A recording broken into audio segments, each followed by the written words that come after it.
Now I think we can start. Sir, with your kind permission, we are starting our invited lecture series 5, organized by the Department of Commerce and Management, West Bengal State University.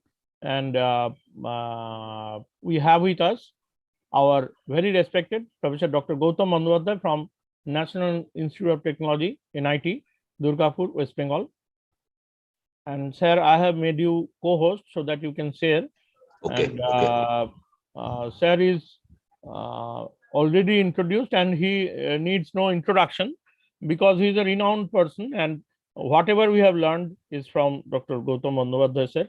But as a part of the formality, it is our part to introduce Professor Gautam Bandyopadhyay sir in a formal manner. So let me do this humble task in favor of all other participants and on behalf of the department. So Dr. Gautam Bandyopadhyay is presently an associate professor in the Department of Management Studies, National Institute of Technology. He has completed his PhD in Management Studies from Jadavpur University. He is FICWAI and FCMA, that is professionally qualified and fellow member of Cost and Management Accountant from the Institute of Cost Accountants of India, and also graduate in Operation Research from Operation Society of India. He completed postgraduate diploma in computer application from Regional Computer Center, Jadavpur University, India, and his research works are published in numerous foreign peer-reviewed journals and Indian peer-reviewed journals too. He has successfully guided 13 PhD scholars, and one submitted, and 6 scholars are presently working under his able supervision. His research mainly involves with financial capital market and portfolio optimization using different soft computing techniques such as fuzzy goal programming, fuzzy time series, different statistical multivariate techniques, and optimization techniques like DEA using SPSS, EViews, and Lingo softwares, and also by RStudio for big data analysis. He has conducted numerous workshops, short-term courses, and summer or winter school, especially in the area of research methodology in different universities and different B schools of management using the softwares SPSS, EViews, RStudio, and Lingo.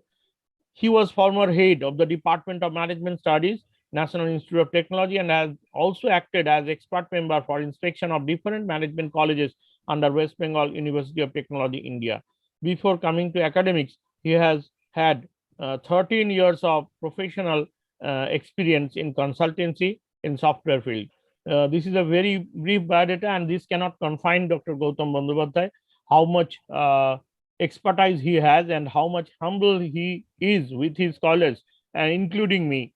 So with this brief introduction, without wasting much time, because sir is very serious, he has sent lots of files previously, and also he has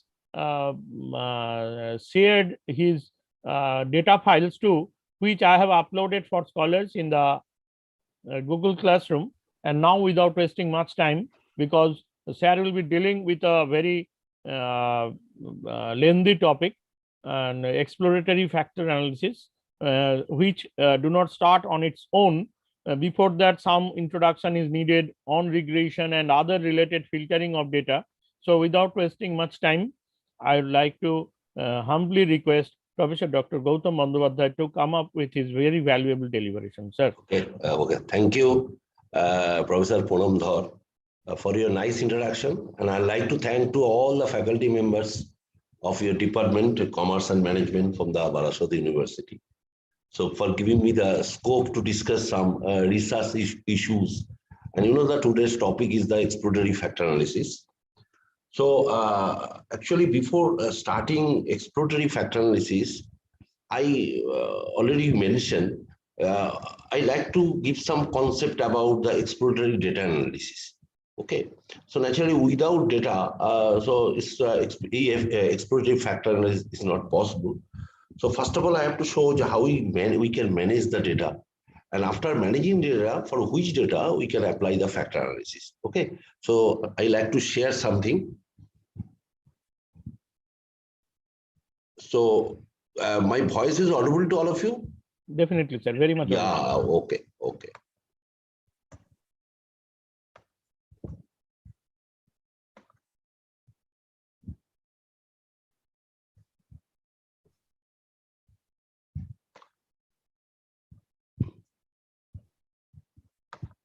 দিচ্ছে কেউ।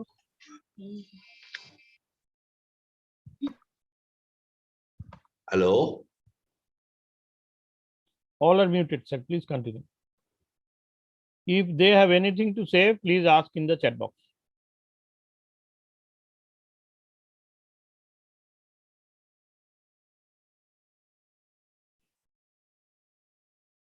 Sir, please unmute yourself. You are the co-host. You can unmute yourself.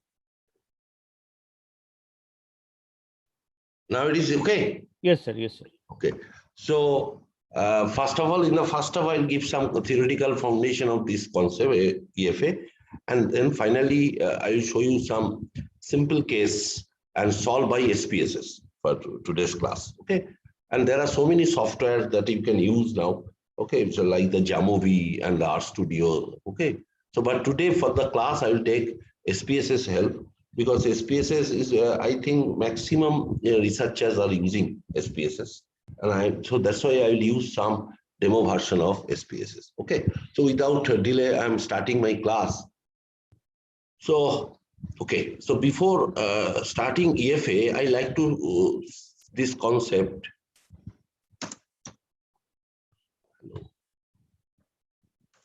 Okay. So first of all, when you get some data, so we know in our research, there are two types of research. One is the quantitative research, and another is the qualitative research. And mainly today's discussion based on quantitative research.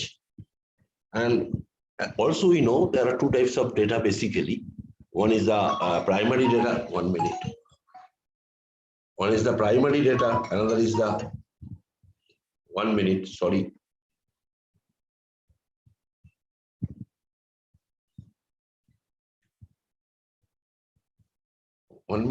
So there is a primary data, another is the secondary data. So for the primary data that you know, that is based on questionnaire and definitely on based on survey design. Okay, you can collect some data from, some interview basis. And quantitative data maximum based on the secondary data set. So and this EFA part we can apply for primary as well as the secondary. Okay. But today's discussion I'll not show you because the time is a short time. Today I'll show you only the some cases on the secondary data set. But you can apply this EFA on the primary data set. And there are some techniques, if I get them, definitely I'll discuss. So, so when you collect the data, so naturally some part before starting any methodology, like regression or EFA, any methodology of statistics, multivariate statistics. So we need some concept of parameter and statistics. Basically, we apply the concept of statistics. So now,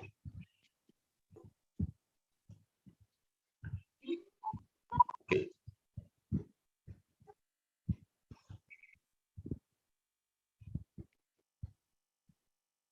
Okay. So just I'm giving a simple concept. You tell me it is visible or not. My ink, hello. Is it visible, the table? It is Yes, visible, sir. Yes, It is visible. So first of all, we deal with the data set and data. Why we deal with the data set? Because today we'll start about the concept of statistics. In statistics, there are two terms. One is the parameter that you know. So this parameter population parameter, and parameter is nothing but the characteristics of the population. And statistic based on the sample, and which is the characteristics based on the sample. So, and this is statistics basically deals with the aggregate, not with the individual. So when you collect some data set, you try to go for mean, because mean is the aggregate result.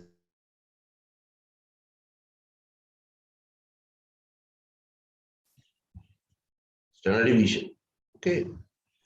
And so correlate, and these are the univariate and bivariate measure, correlation, regression.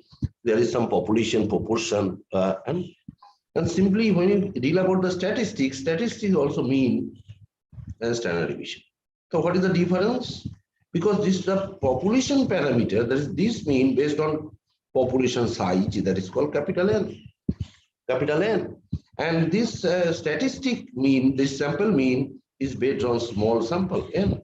And definitely what is very, very less than capital N. That you know. And our objective is to, when you collect the data, that means we are collecting sample. We are collecting sample, and after collecting sample, our objective is to estimate the population parameter with the help of sample statistics. So this is basic definition. Okay. Now, so, and for after collecting the data, we need the descriptive statistics.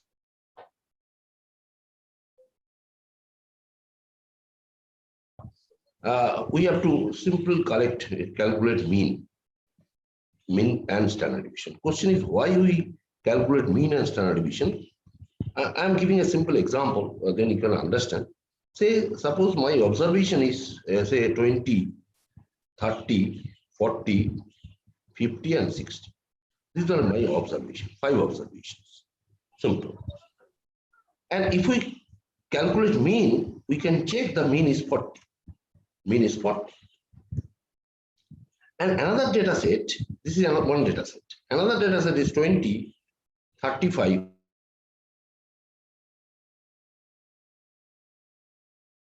And if you check, here the also mean equal to 40. So in both the data set, the mean are same. So obviously we have to compare which data set is more consistent. Okay. And for the consistency of the data set, we have to calculate the standard deviation. Question is why? So by manual observation, since the number of sample size is very less, so by the manual observation we can say the second set is the more consistent, because since mean is the 40 and the neighborhood observation, that is the 35 and 45 are more near to 40. So that means this the 35 and 45 are not scattered from 40. But if you check this 30 and 50, these are scattered from 40. So if you check the consistency of the two, the data set, the second data set is more consistent. But question is, when the number of sample size is very large, so it is not possible by the manual observation. So what I will do there, we need to calculate the standard deviation. And whose standard deviation is less, definitely that data set is consistent data set. This is a very simple. And already you know there is another measure that is called the coefficient of variation for the comparing the different data set, and which is less and that is more consistent. That part you know. Okay. Now I'm coming to this part, which is very, very important part. And so that is called, there is, in statistics, one very interesting part. One is the 5-number summary. Another is called the 9-number summary. So what is 5-number summary? When you get some data, so first find what is the maximum value. Then you find what is the third quartile, what is the second quartile, what is the first quartile, and what is the minimum value. So these are called the 5-point summary. Because if you know the 5-point summary, easily you can gather the knowledge of the concentration of the data set, that where maximum the data set lies within this range. Okay. So that is called 5-point summary. Another 4-point summary is very important. That is from data set, first you calculate mean, then you calculate, the standard deviation, and then you calculate skewness, and another thing is kurtosis. So these are the 4 measures are very important. And today my discussion on the parametric, so definitely will not go for the non-parametric method like the median. Okay, that part I will not today discuss. Okay. So now come to the part, what is the meaning of univariate, bivariate, and multivariate? And today discussion on this is the multivariate. Okay. Now, say, suppose I have some data set, say only selling price of the house. And this selling price of the house only is a single variable, selling price of the house. And we can collect, say, 100 selling prices of the different houses. And from these 100 selling prices of the house, we can easily calculate what is the mean average of selling price. That is Y. Suppose this is Y, and obviously we can calculate Y bar. Okay. But on this Y bar, can you estimate can you predict the future selling price? Okay, so that is this is the real question. So only Y bar we can get only the average value, and from these we can find the standard deviation. Standard deviation. So from a single set of values, we can calculate the mean as well as standard deviation. Now, what we can do that? We can test the nature of this distribution, nature of this data set. So we can test, okay, if data set is a normal or not. We can test it. Okay, that part, if I get time, we'll discuss. And not only that, from this, if it is normal, then we can test one thing, that is a Y bar plus minus 1 into standard deviation, that is sigma. Yes. So that part we can find it. Okay. Okay. That part we can find it, Y bar plus minus S. What is the meaning? Y bar plus, suppose this is the line, Y bar is the central position, and this is the Y bar plus S, and this is the Y bar minus S. And for the maximum data, always we like to show either it is normal or not. So that is the question is why? Because we know some properties of normal distribution, that the normal distribution is the symmetrical distribution. And for the symmetrical distribution, there are some property that mean, median, mode are same, skewness equal to 0 if it is a perfectly normal, and kurtosis is equal to 3. Okay. And that's why, since it is a symmetric, so we take the help of normal distribution to get the what is the outlier, or outlier exists or not. So for getting outlier, we find the mean and S, and before finding outlier, we have to check either it is normal or not. So we find what this is S. This is also S value. So Y bar plus S and Y bar minus S. So the observation lies within this range. That means there is no outlier. And with the observation more than Y bar plus S and below Y bar minus S, so that is considered as a 1 sigma outlier. 1 sigma outlier. And naturally, according to the property of normal distribution, that is the nearly 69%, nearly approximately 69% of that is follows the 1 sigma level outlier. Okay. And if your data size is small, say better to say moderate, so then you go for the 2 sigma outlier. Because if you take the 2 sigma outlier, obviously the chance of outlier is less. Okay, that is Y bar plus minus 2 sigma. And some cases, if your data set is very small, so then you can consider the 3 sigma outlier. Okay, so that is a concept of outlier concept. Now, and this is coming from univariate concept. We can easily get from univariate concept. But question is, from univariate concept, with only a single variable, it is not possible to estimate properly the dependent variable. And that's why you have to take the help of bivariate analysis. Okay. And bivariate means, suppose selling price of the house, say, depending on size of the house. So we consider another variable where selling price depending on size. So that is the concept of bivariate analysis. Okay. And why? And from bivariate analysis, when you solve, definitely for bivariate measure, there are some measure which is very, very important for the today's class. That is the correlation. Correlation. So these are the correlation, covariance, okay, covariance, and regression. So these are today we'll discuss this part before starting EFA. And these are for very, very important for bivariate analysis. Okay. But now come to the question is why we need multivariate? Because with the bivariate analysis, it is not possible to show the the maximum explained part of the dependent variable. That is because for the real life problem here, if we consider selling price depending on the size of the house, but as well as the selling price depending on the age of the house. Again, selling price of the house depending also the location of the house. So there are so many parameters for by selling price dependent. Okay, so this is the real problem of bivariate, and that's why we have to shift to the multivariate analysis. So, and today our discussion on multivariate analysis.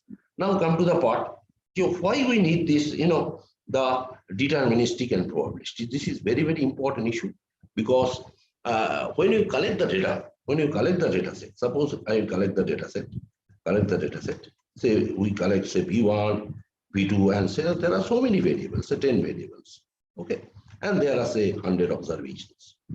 So we collect this is the data set. And when we collect this data set, so we have to check is this the probabilistic data set, that is the random data set. Question is why? When we apply some probability distribution, that is we apply the normal distribution on the random variable. And we have to show these variables are random. When you start your research, you have to show why these variables are random. And if it is random, then and only then we can apply for the sampling procedure, we can apply for the estimation procedure, we can apply the testing of hypothesis and so on. And different methodology you can apply. So how is check? I'm giving a simple example. Suppose if you saw all observations for some data set, all are two. So first of all, is it a probabilistic? How we check? We find the mean. So if the all observation are 2, the mean equal to 2. And obviously standard deviation equal to 0. Standard deviation equal to 0.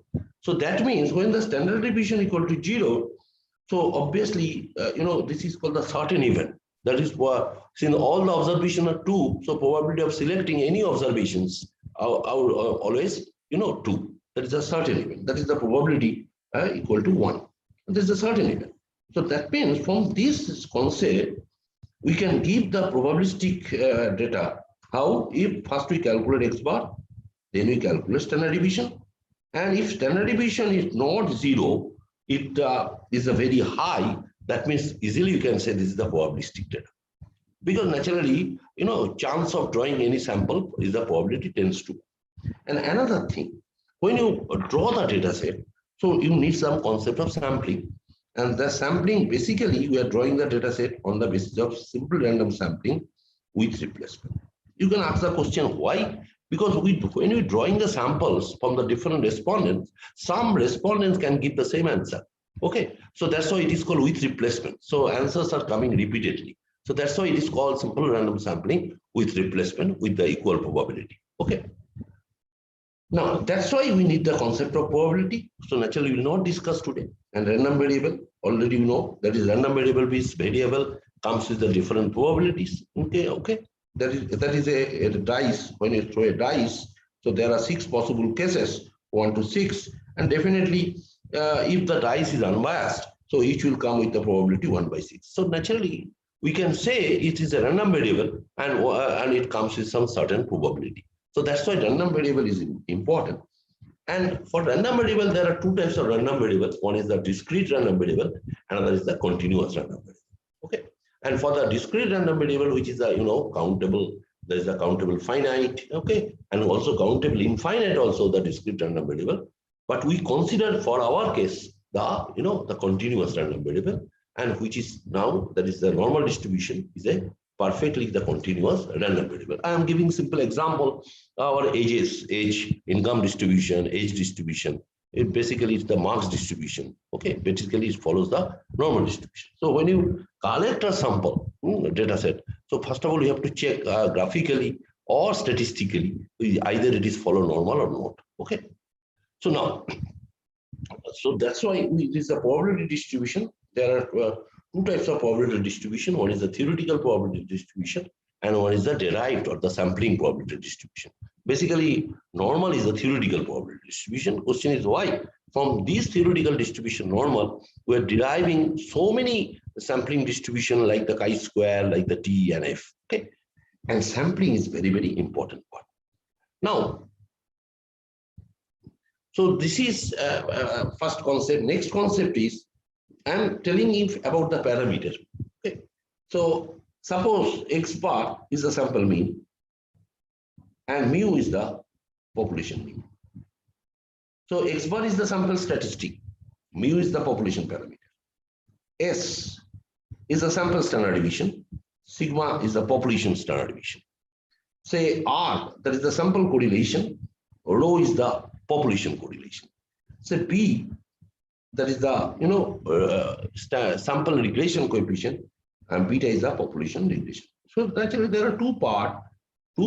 So we have to estimate the population parameter mu on the basis of X bar. So estimation is very important. We have to estimate the population standard deviation with the help of sample standard deviation. We have to estimate the population correlation with the help of sample correlation. And similarly, we have to estimate, which is very, very important, is the population beta coefficient with the help of sample beta coefficient. Okay. So that's why, and we have to show this is the unbiasedness. Unbiasedness means, expectation of X bar. I'm not going in detail.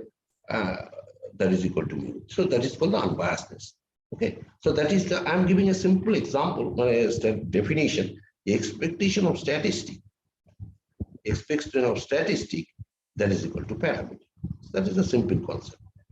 And now, so this expectation of statistics is equal to parameter means statistics may be X bar, statistics may be S, statistics may be R, statistics may be B, statistics may be small proportion. So there are so many, these are statistics, okay? And always our objective to show the minimum variance, because if the variance is minimum, so error is minimum, okay? So that means the data set is more consistent. So that is our objective, that is the minimum variance unbiased estimator.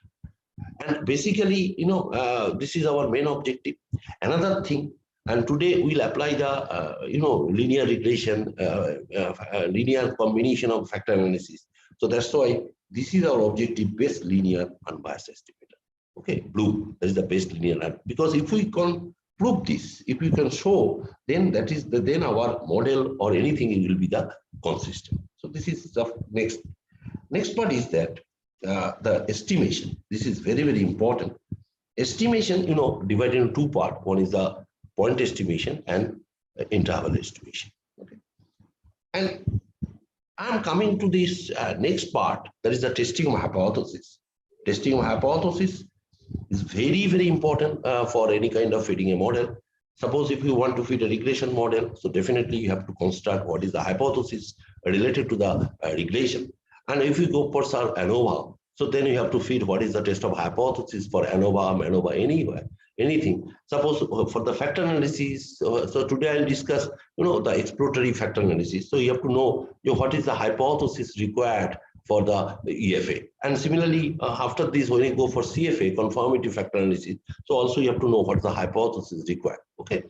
Now, so that's why concept of null and alternative hypothesis is very, very important. And concept of p-value, actually today I'll not take this class detail because otherwise we could not complete this EFA part. So concept of p-value is very, very important, very, very important. And I am telling you I can say one line with the concept of p-value gives some concept of, the degree of acceptance or the degree of rejection. That part I can give you. Degree of acceptance. So what is the degree of acceptance means either your hypothesis is strongly accepted, either your hypothesis is weakly accepted. Okay, so that part gives the concept of p-value. So, okay, and this is very, very important. This is the confidence interval. I am giving a simple example. Say, this is my normal distribution. Okay, and say this is called critical region. I'm not going in detail, and that is called acceptance region. Acceptance region. So we are finding the confidence interval for the population parameter, and which is based on sample statistics. What is the meaning?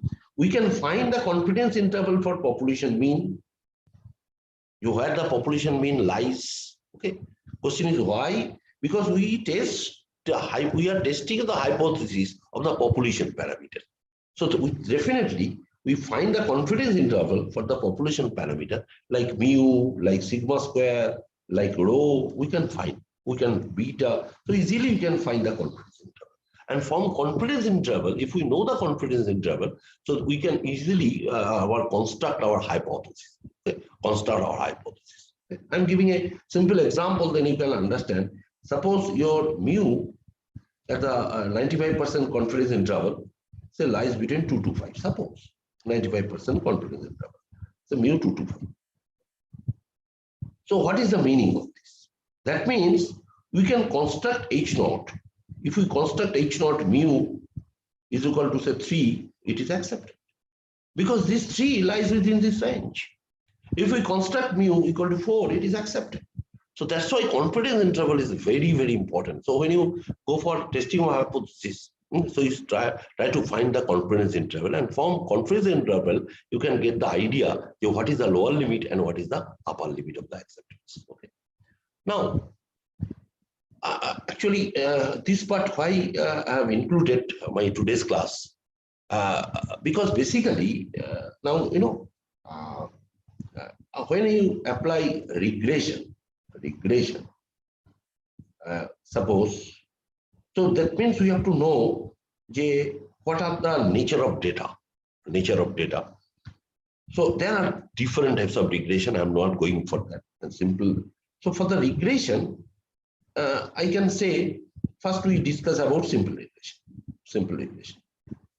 So in case of simple regression, so we know one dependent variable and one independent variable. Simple regression. And that this one dependent variable, obviously, initially it is the continuous variable. And in one independent also continuous. Because question is why? When you apply any kind of statistical model, so there are so many assumptions. Okay? There are so many assumptions. And first of all, you try to prove the assumption, not it will come perfectly because you are doing your work on the real data. So what will do that? And since one dependent variable is the continuous, independent variable is continuous, so this is a one-to-one relation. That is basically simple. And since your dependent variable is known and independent variable is known, so that is called supervised data. Okay. And suppose one to many, there are one dependent variable and many independent variable, and that is also we call the multiple regression, and that is also supervised data. Now you are going for more than one independent and many independent, more than one dependent and many independent. So that is also called canonical regression. That part today I'm not discussing. So basically, that's why in this case, these are called supervised data. And why we need the concept of scaling, that part I will discuss. Another part is the unsupervised data, when we don't know about the dependent variable concept, like the factor analysis, that is the unsupervised. Like the cluster analysis, the unsupervised, because only you know the inputs, output is not known. That is the target variable is not known. Okay, so that is the simple concept. Now I'm coming to this. That is there are two types of statistics. One is the non-parametric, another is the parametric statistics. So today our discussion basically on the parametric factor analysis, EFA. Okay, so I'm not going in detail. Already I have given the PPT to you. So these are under the non-parametric, these are under the parametric. So when you go for t-test, z-test, and okay, two sample test, similarly independent, dependent, that part already have given. Now, so this is the dependent techniques. This is very, very important, and interdependencies. So today, actually, our discussion based on interdependent techniques. Interdependent techniques. Why? Because this part, interdependent techniques part, basically factor and cluster and the unsupervised data. And today already focus on is the variable part, that is the factor analysis part. Okay, this is our discussion, interdependent factor analysis. And these are the dependent techniques. Like, dependent techniques is where you get the dependent variable as well as the independent variable. So that is, we can say that in case of dependent, ANOVA is a dependence technique, multiple regression, conjoint analysis. So these are the different techniques of dependent techniques. Okay, but today again I'm telling you our discussion only on factor analysis. So this is simple the statistical method and level of measurement. And already there are three types of measures. There's the nominal, ordinal, and interval. This is very, very important. And nominal basically used for the description, ordinal for the ranking, and interval basically for the continuous scale. And that is basically used for the metric data set.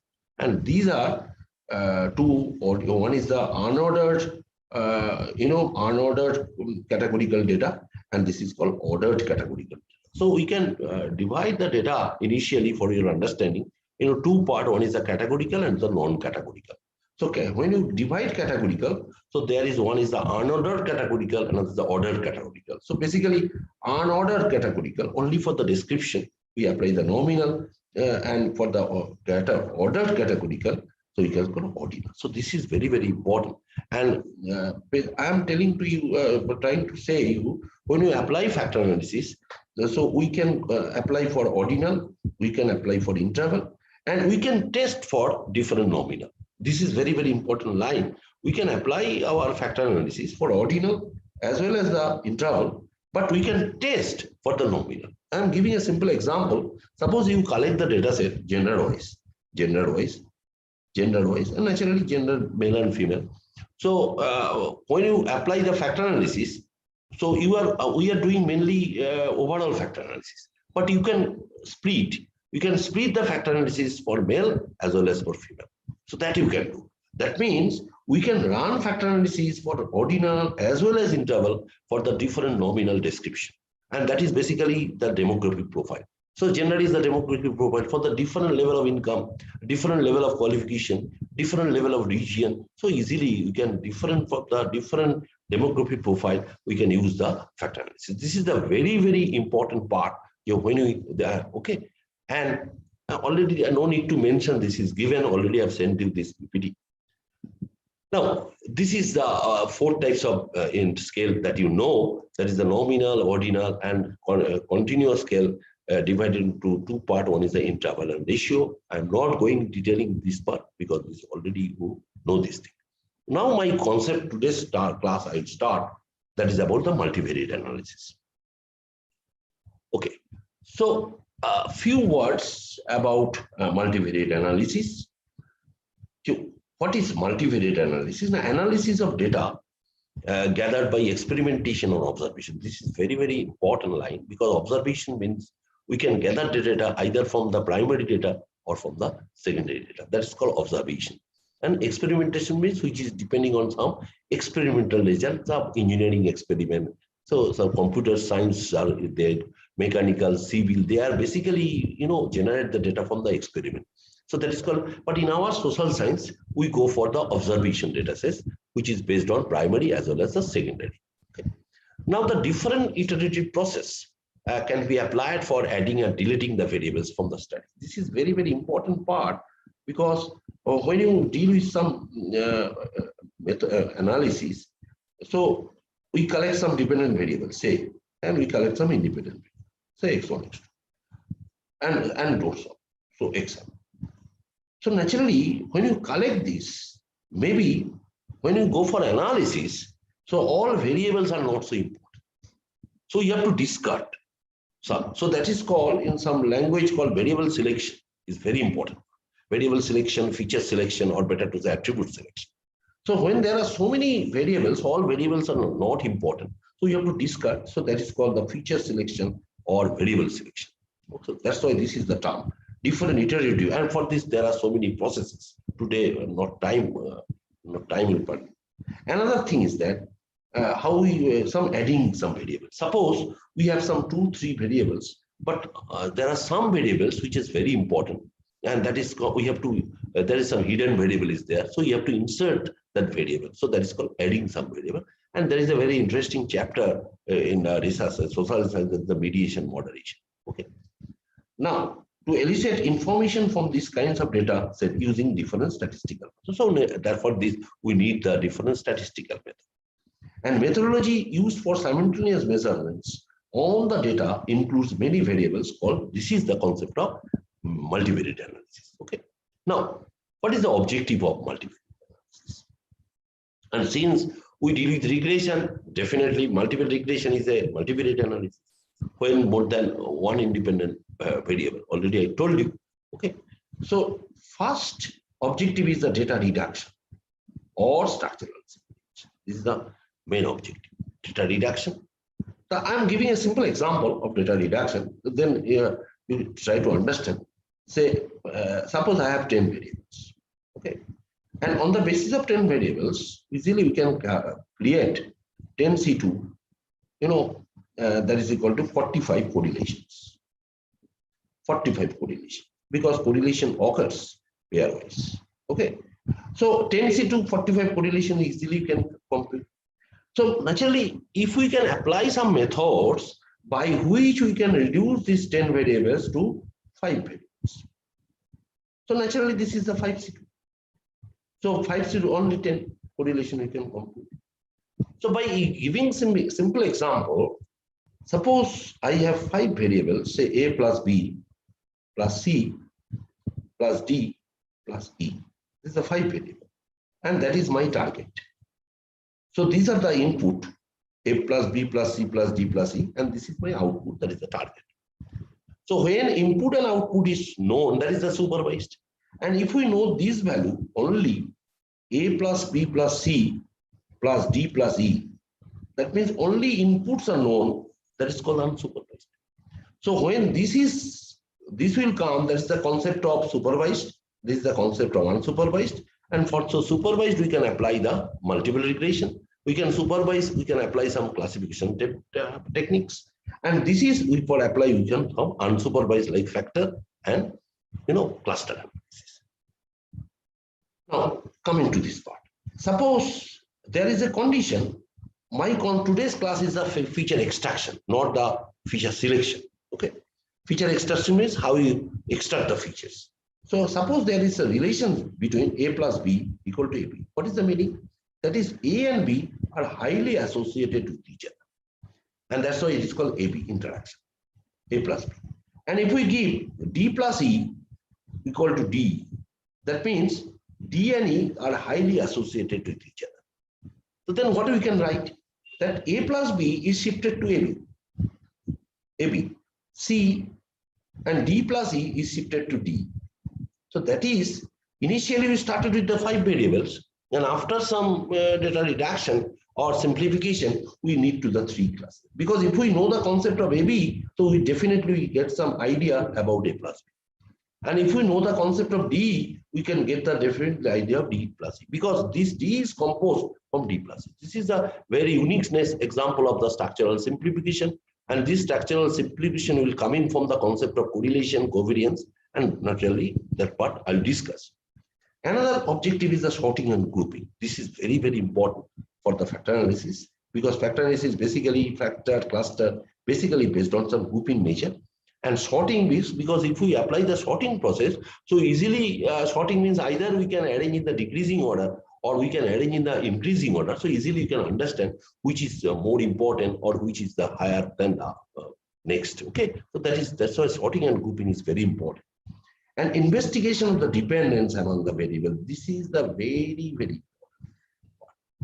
important. This part I will discuss obviously. And this is basically concept of the multicollinearity part or the correlation among. Suppose we like to check the correlation among the independent variables. Okay, so that part, so that means the dependence among the independent variables. So dependence occurs between the dependent as well as the independent. Similarly, dependence occurs among the independent variables. So that is our investigation. So that investigation, we apply very interesting method. That is the dependence among the independent variable. That is called the VIF, variance inflation factor. So definitely, if I get time, I will explain this. Okay. Next part. So there is a prediction. So prediction, this is very, very important. Question is why? Say, I'm giving a simple example. Say y equal to, say, a plus bx1 plus cx2. Suppose cx2 plus dx3. So that means it's a model, linear model, regression model. And we like to predict y. So when we can predict y, so we can predict a model. That is y hat. So what is y hat? Now a hat, because it is known, b hat, it is known, and c hat, it is known. It can estimate with the help of least square method. D hat, it is known. It is known. Okay. So that is y is observed your model, and y hat is your estimated model. So why you need prediction? What is the meaning of prediction? Because when you get y hat, that is the regression. And in regression, there are some assumptions. In regression, there are some assumptions. So what are the assumptions? Now, it follows the normality, error follows the normal with the mean zero variance sigma square. That you know, partner, that you know. And naturally, in case of regression, there will be no outlier. That part also you know. Another assumption is very important. That is the independent variables having no high association between them. independent variable having no high association between them. That means no multicollinearity occurs. So question is, in the real life, when you solve this problem, so it's not possible to the free of multicollinearity. So then what do you do that?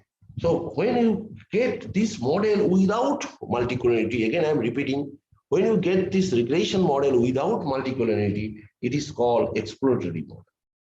Exploratory model. Without multicollinearity. Exploratory model. But question is, and in every real life cases, there are some multicollinearity occur among the independent variable, and that is called the predictive model. That's why prediction is very, very important. And what is our objective? Yeah, how we minimize this prediction error. So there are so many methods, that part I'm not discussing. Reducible error, irreducible error, that part I'm not discussing. Okay. Now, next part is the hypothesis construction and testing. Next part, that is, already I told you, say, if I say simple example, H0, say mu equal to 5, that is the hypothesis construction. And when it is H0, there is some alternative H1. Maybe greater than, maybe less than. I'm not going in detail this part. So mu not equal to 5. So this is the hypothesis construction. And after this, how we test it? For this construction, we need some test of statistics. Test of statistics, and that may be the normal test. That may be the t-test. So, okay, so that is based on the sample size, okay, and other concept. So that is the testing hypothesis. So naturally, when you go for like multivariate analysis or say multiple regression, always there is some hypothesis and there are always some test of statistics. Because on the basis of, if on the basis of this testing, so we can take the decision of the rejection of the variable or the acceptance of the variable. This is the most important, and which variable is highly significant for an analysis. So that part will be coming from hypothesis construction and testing. Okay. So these are the 5 objectives of multivariate analysis. So when you deal with any data analysis, basically based on quantitative, so we go for this. Okay. And these are some applications, that part you know. So today actually our discussion is this part, factor analysis and multiple regression. First of all, I will show the one case where the multiple regression failed. Then we go for factor analysis. That I will show using SPSS part example. Okay. So, and these are the different types of applications of one. And this is a very, very important statement made by the FASC manual. This is very, very important. If the results disagree with the informed opinion, do not admit a logical interpretation. Okay. And you know, clearly and try to show this is clearly in a graphical presentation. And that's why I'm telling you, when you start your data analysis, so try to show the graphical presentation, because from the graphical, there's some, you know, for the, this is called the data visualization part. Data visualization is very, very important. I'm giving a simple sequence of this part. First of all, you go for data, then you go for descriptive. This is the EDA part, descriptive, EDA, descriptive. Then you go for data visualization. Data visualization, maybe you can go for data visualization first, no problem. Visualization. And then you go for data mining. This is very, very important, because from data mining, we can get the idea of, you know, which is the summary variable and which is the grouping variable. This is very important, data mining. Data mining. And after data mining, we go for prediction. Prediction. And up to this, you know, up to this our social science research. Up to this our social science research. And for this social science research, we apply different methodology. But if you go for the data science research, so another part is only added, that is the prescriptive analysis. Prescriptive analysis. So this is only one part added in data science. Okay. So that is to try to understand 80% part before starting data science covered by our conventional social science research.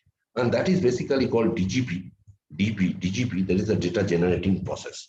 So first of all, before going to any research, you have to compute this part, that is the DGP part, data generating process, and which is very, very important, that is called EDA part, exploratory data analysis.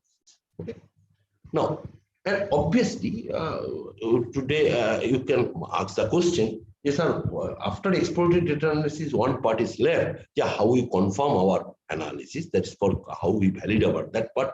If I get time, I will discuss. Okay. So this is the, I'm coming to part my regression first of all, because I'll show you regression first. Then I'll go for factor analysis. But for today's class factor analysis, I will discuss in detail. Okay.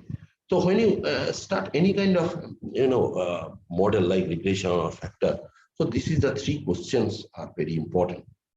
What is a linear model? Better to say what is regression, multiple regression, why, and why. So this is the three very important questions. And similarly, when you start factor analysis, again these three questions will come. What is this? Why this? And how this? Okay, that's why how part I will solve at the last using some softwares. So this what part, always try to what part you try to give some example. Then easily what part will be clear. And why then this is the research question. Okay, research question. And why part in the research question, to solve the research question, now we need the help of some assumptions and also the theoretical foundation of the regression. Maybe due to time today I will not discuss. And how part simply using the calculation part, and I will take the help of software. Okay. So for example, I am giving a simple example, then you can easily understand what is the multiple regression model. For example, a company wants to know that which promotional component impacts the sales of its products more the algorithm budget. And yet, according to say, that means selling price, sales of the product is a function. That means depending on the three budget expenses. One is the TV budget, one is the radio budget, another is the newspaper. So that is given. That means there are three independent variables. And question is, maybe all three independent variables are important and not that part I'm coming. And this output is the sales of the product. So Y is the dependent and X1, X2, X3 are the independent. And now when you start this regression model, so you fit the research question. So what are the research question? Now, is there any relation between sales and advertising budget? Fast research question. So for this answering this question, we need the scatter diagram. That is a graphical presentation, scatter diagram. Okay. Next question is how strong with the dependent variable. So that is means correlation, R square, adjusted R square. How strong with the dependent variable. Okay. And then is the nature of routine, nature of relation. Nature of relation, that is very important. Can I form a mathematical model? The mathematical model means maybe the linear, maybe the non-linear. Okay. So today we'll discuss with the linear model. Okay. What is the linear model? Now when the coefficients are attached with the variable is the linear in nature. Coefficient. Suppose y equal to a plus b x. So b is the linear, a is the linear. So that is the concept of the linear model. I'm not going in detail. And then what media contribute to cells? What is the meaning? Say y is equal to, initially y we have taken the three media. So this is your model, beta 1 x1 plus beta 2 x2 plus beta 3 x2. This is your model. So y. Okay. Now question is, for which media contribute to cells? Then actually maybe TV will contribute more cells, TV advertisement, maybe newspaper, maybe DD. So how we understand? We understand on the basis of this coefficient, beta 1, beta 2, beta. So that is which media contribute, coefficient of the input variable. Next is how large is the effect of the each media. That means easily we can find based on the, there is a very interesting standardized coefficient, which is the free of unit. There is the dimensionless. So that on the basis of standardized coefficient, we can get the how large is the effect of each media. Okay. And how accurately can predict future sales. So that means how we predict the future sale accurately. And for getting this, we need to take the help of machine learning. So definitely that part today I'm not discussing. Okay. Now question is, say I'm giving a simple example. Since you are doing the research, say y equal to beta naught, we get a model y hat is equal to, say, b naught plus b1 x1 plus b2 x2 plus b3 x3. We get a model. And this x1 is the TV, x2 is the radio, and x3 is the newspaper. And from the analysis, we check that radio having no impact on selling price from the data set and statistically. So since the radio having no impact, so that means we can easily discard radio, and that amount of expenses we'll just allocate either on TV or on radio, or on newspaper, because radio is discarded. So after discarding, we get the model that is y hat is equal to b naught, say, plus b1 x1. This is my model now, b3 x3. But question is, already I told you, when you go for the prediction model, so there is a multi-community may occur. That means there are some high interaction between TV and newspaper. So we can consider another coefficient, that is the b4 x1 x3, because already radio is discarded. Due to radio is no significant effect on sales. Okay, so that is b naught b1 b2 b4 b naught b2, you can write b2, and this is b3. Okay, so x1 x3 interaction. Now I'm telling you, in statistically or mathematically, we can say there is the interaction effect. But if we ask me, suppose you can ask me the question, sir, I'm doing the research in marketing. I'm doing the research in marketing. So can you give the concept of the interaction effect with respect to the marketing? So I'm trying. So suppose I have budget of 1 lakh rupees. I have budget of 1 lakh rupees. So I can invest 1 lakh either in TV or either in radio. Newspaper. Either in TV or newspaper. Either 1 lakh we can invest in TV, because TV is the more powerful, because the large effect of each media. Already I told you, on the basis of the standardized coefficient of beta. So then what I'll do there? So instead of 1 lakh, easily we can invest 50,000 in TV and 50,000 in newspaper. So easily we can check. So if my total budget is 1 lakh rupees, and if we invest 1 lakh either in TV or in newspaper, or we can split this 1 lakh, 50,000 in TV on 50,000 in newspaper, and we compare where do we get the more sales of the product. And that is in the marketing, it is called the synergy effect. So we are statistically, we are saying the interaction effect, and marketing, we are saying the synergy effect. That is X1, and this is called X3. So this is a very, very important part. Now, so, and for doing this, we need to, again, I'm telling you, when you go for any kind of multivariate analysis, basically any kind of multivariate analysis based on the bivariate analysis. So what is bivariate analysis? That is basically correlation and covariance. And this first part I'll discuss is the covariance part. Question is why? Because this covariance is only based on mean only. Covariance, only mean. Okay. And after getting covariance, then we go for correlation, because correlation is derived from covariance. So I'm giving a simple example. I'm not going in detail. So this is, say, x-axis. This is x-axis and this is y-axis. Okay. Now, in x-axis, we can plot the different values of observation in increasing order. In y-axis, we can plot different types of observation in increasing order.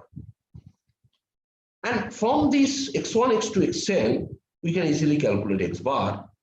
And from this, we can easily calculate y bar. And obviously, this x bar lies between x1 to xn, where x1 is the minimum value and xn is the maximum value, because we arranged in the increasing order. And similarly, y1 is the minimum value and yn is the maximum value. And we get x bar and y bar. So just to think, x bar is the mean, or there is a combined mean of x1, x2, xn, basically mean, not mean, and y bar also mean. And from X bar, we can draw a vertical line. This is called vertical line. We can draw from X bar. And from Y bar, we can draw a horizontal line. And just a thing, it intersects. This is the intersecting point at X bar, Y bar. So we can say initially its origin is the 0, 0. And we are shifting the origin to X bar, Y bar.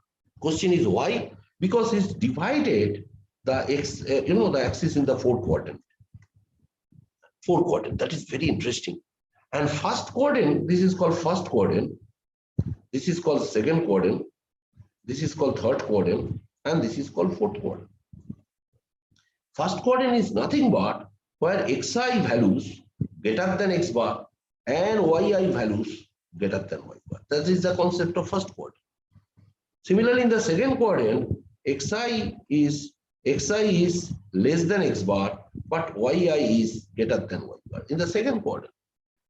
And in the third quadrant, both xi and yi are less than X bar and Y bar. And fourth quadrant, you understand, that is xi greater than X bar and plus minus yi less than Y bar. That part you understand. So what is the meaning of it? This is basically plus into plus, because both are plus. And this is minus minus. So if we multiply, it is plus. So if your data set, if your maximum data lies in the first and third quadrant, that means you can give the concept that means they are positively associated. There is two variables, association is positive. Okay. And if the maximum data set lies in second and fourth quadrant, so automatically it is a negatively associated. So that is basically the concept of the shifting the origin to X bar, Y bar. And from this concept, we can easily give the definition of covariance. So this is basically XY plane, that is X-axis and Y-axis, and origin is 0, 0. Already know origin is 0, 0, this point, 0, 0. And we are shifting the origin, the X minus X bar and Y minus. We are shifting the origin. And this is a product, Cartesian product. And that's why you are taking the product, because XY is the product, shifting the origin. And taking the summation of all the observations. Taking the summation of all the observations, and only for the unbiasedness, you divide by n minus 1. And that's why it is called curve of XY. So curve of XY is nothing but, the transformation from XY coordinate to X minus X bar into Y minus Y. This is a simple definition of covariance. Okay, that means covariance basically based on mean only. So no need of standard deviation in case of covariance. Now come to the point why we need what is the problem we'll face in case of covariance? Because covariance, it deals with there is this formula X minus X bar into Y minus Y bar. Okay, and that is equal to 1 by n minus. So that you know. And when you write this formula, so one problem we face, X is one variable and Y is one variable. And definitely X having some unit, and maybe Y is having some different units, say centimeter, say kilogram, anything else. Okay. So rupees, dollar, anything else. So when X and Y are the different units, so obviously covariance in terms of units. That is the centimeter into meter, or maybe both are same, that is a square centimeter. Okay. Very good. Another problem we'll face, that means it is not the unit free measures. Another problem we'll face when you take the covariance, its values can take any real number. That means covariance may be the negative value, maybe the positive value, it can take 0. That means covariance takes some real values which lies between minus infinity to plus. That is one problem. The covariance takes a very large value. This is one problem. Okay. So for solving this problem, we need some measures, which is very, very important. So we have to take the help of correlation. So what is that? So for the correlation, simply when you get curve of XY, we need another measure, that is the standard deviation. That means we divide by standard deviation of X into standard deviation of Y. Question is why? Because if we divide this standard deviation of X and standard deviation of Y, then correlation is the unitary. There is no unitaries attached. This is the number one. Number two, so I'm not going into, we know that is R lies between -1 to +1. That is the advantage, because this is the shorter range. Now, I'm coming to this next part. And when R lies between -1 to +1, this part is very important for our today's class. Say, try to draw a simple line that is -1 to +1. Okay. And this is 0. And this is the -0.5. And that is the 0.5. Simple line. So we get any value of R. R occurs pairwise that you know. Suppose if we get R equal to 0.5, definitely there are some interpretation. Suppose we get R equal to 0.7, there is some interpretation. If we say R equal to -0.8, there is some interpretation. So there are different types of interpretation. Now what we'll do that? We go for R equal to -1, that is called perfectly negative correlation. If R equal to +1, that is called perfectly positive correlation. And if it lies between -1 to -0.5, that is the high negative correlation. And this is lies between -0.5 to 0, that is called moderate negative correlation. If it is 0, that is called zero correlation. And that is 0.5, it lies between here, that is called moderate positive correlation. And it lies here, it is called high positive correlation, and that is called perfectly positive correlation. So this part is very, very important. Now, and that's why we go for, and maximum, I am telling you, factor analysis, there are so many methods. Today, actually, I have no time. But basically, we go for today correlation matrix. And if I get time, so I will give some concept of why the covariance is most important. And I'm telling you, when you go for the conformity factor analysis, and that is basically based on covariance. Okay. Now, so I'm giving, so already I told you, this is my observed, and this is the model, and this is the error. So there are, for any model, there are two parts. One is the explained part, and another is the unexplained part. Already I told you. So explained part means how much we can explain the model. So our objective is to get more explained part. So that part I'm not giving. This part I'm not discussing today. This is basically used for the machine learning part. And we need the concept for regression as well as to understand factor. There's a concept of degrees of freedom, very, very important. Concept of R square, concept of adjusted R square. And for regression, we need the thumb rule of ANOVA, thumb rule of regression. And this part today I'll discuss, there is the concept of VIA. And concept of autocorrelation will be coming in case of regression analysis. There is an assumption there will be no autocorrelation in that cross-sectional regression. Now, okay. Now, I'm coming to this part today. Actually, first of all, you tell me up to this, is there any question you can tell me? Other than I will go by today's class. If you have any question, please ask in the chat box. Please ask in the chat box.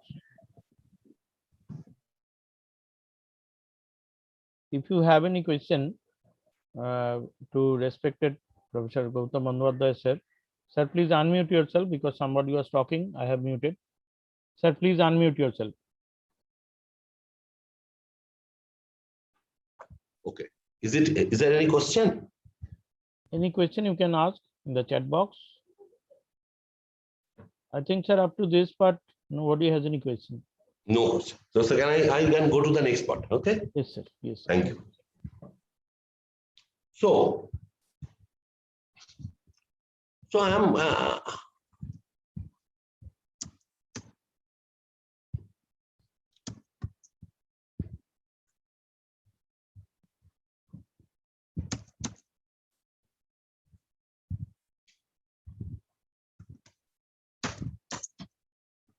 'Hello? Yes, sir, you are audible.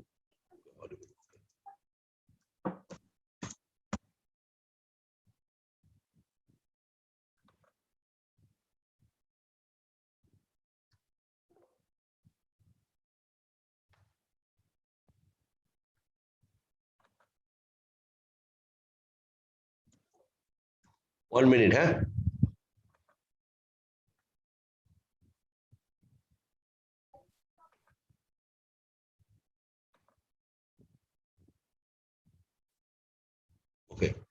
Today, before starting our today's class, that is called EFA,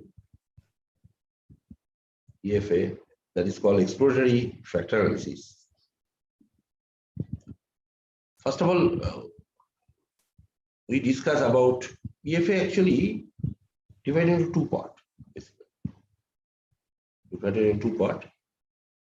That is, one is PCA and one is orthogonal transformation.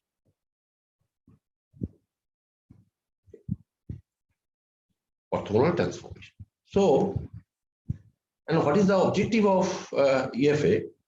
That is, the explanatory techniques can be used to the dimensionality of the data 2D to 3D. This is very, very important, 2-dimensional or 3-dimensional. Because if we can reduce to 2D or 3D, so easily we can visualize the data set graphically. Okay. And that is, can reduce the number of dimensions in data, find patterns in the high dimensional data. So this is used and visualize data of high dimension. Okay. These are the examples I'm telling you, because these are the examples I have given for the data science. But in our social science, in every case, we are using in marketing, in HR, in finance, we are using this. Okay. Now, so what is actually our objective is that, say, I am starting with an example, then you can easily understand. Say, I have some data set. And initially, when you collect the data, say there are, say, 100 observations. 100 observations. And we collect one dependent variable. And there are, say, 9 independent variables. So this is our data collection. And suppose there are, say, 100 observations. That means we collect from 100 respondents or 100 observations. So these are the y values, y1 and dot y100, and this is definitely a random. Already I told you. So what we'll do first? So after getting this data, first we have in a mind, can you feed a model? Can you feed a model? So naturally, for feeding a model, first concept coming in the mind, that can you feed a regression model? Because we know for the regression, we need one dependent and more than one independent. So what problem we'll face? We go for regression. Better, go for regression. And that means we start from supervised data. And we failed. So definitely you ask the question, why failed? Now, due to the huge multi-quantity occurs among all independent variables. That's what I will show you when I go for our case study. Okay, huge multi-quantity occurs with among the independent variables. Okay, so that means regression failed. Maybe for the predicting model, maybe 1 or 2 variables are highly associated. That part we can consider, because if the high multi-quantity occurs, so automatically there is a linear model, or better to say, it's not a predicting model. Okay. So what we'll do that, then we go for unsupervised. Unsupervised means since the high multi-quantity occurs, then what is our objective? Can you reduce the number of variables or the number of features? Maybe some features are associated with each other. So from that association, we can get some idea. I'm giving a simple example, then you can easily understand. Say, this is a very famous example from Johnson and Ritchie. I have converted in my own language. So there are 7 subjects: physics, chemistry, mathematics, Bengali, English, history, geography. Very interesting, famous example, history, geography.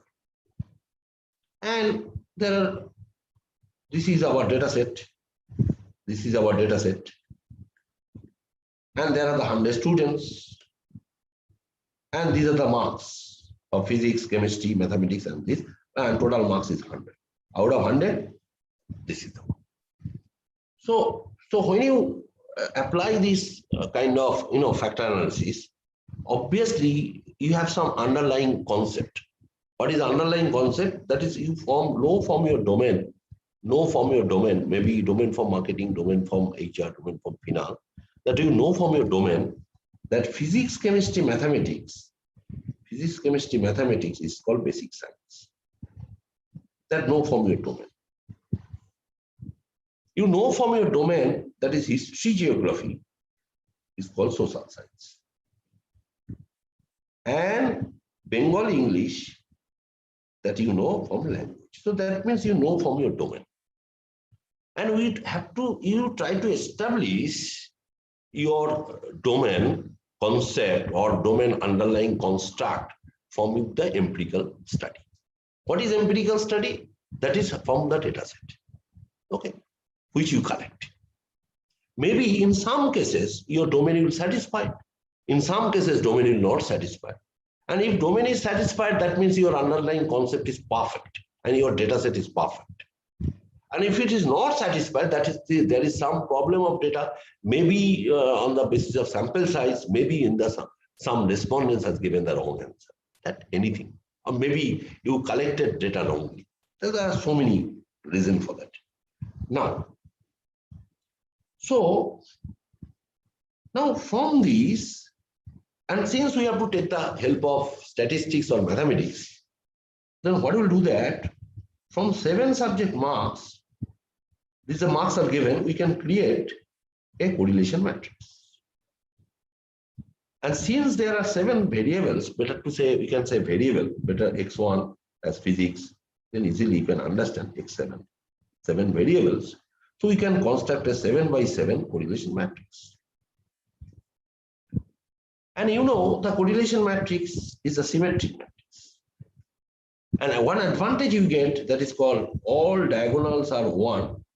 And that is called, in terms of factor analysis, that's a unique variance. Unique variance means all diagonals are 1. This is one advantage, and also I can say this is one disadvantage.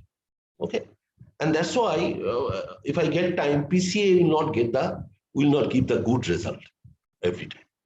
PCA, and when you go for extrapolated factor analysis before going to confirmatory, you have to check your factor analysis with the PCA as well as use the principal access factoring. Okay, and then you can compare. And then you can get some consistent result. That part, if I get time, I'll discuss. Because today, better you start with the PCA analysis. So now, we get a 7 by 7 correlation matrix. Very good. And if I'm telling about, if you apply your factor analysis on the basis of primary data, then before coming to factor analysis, you have to check the reliability. You have to check the reliability if it is based on primary data, based on the ordinal data. And definitely, I'm not going in detail. There is a very interesting relationship between, the eigenvalue as well in the Cronbach alpha. There is a very relation. There are so many literatures. So that's why we can apply a factor analysis for the primary ordinal data as well as from the secondary data. There are so many reasons. Okay. Now, hello. Yes, yes, sir, you are audible, sir. You are audible, sir. No, actually, some noise is coming. Sorry. So now, after getting this 7 by 7 correlation, so 7 by 7 correlation means we have to compute 7C2, that is 21 correlation. 7C2, that is 7 into 6 by 2, that combination. 21 correlation you have to compute. So what is our objective? First objective of research question is how many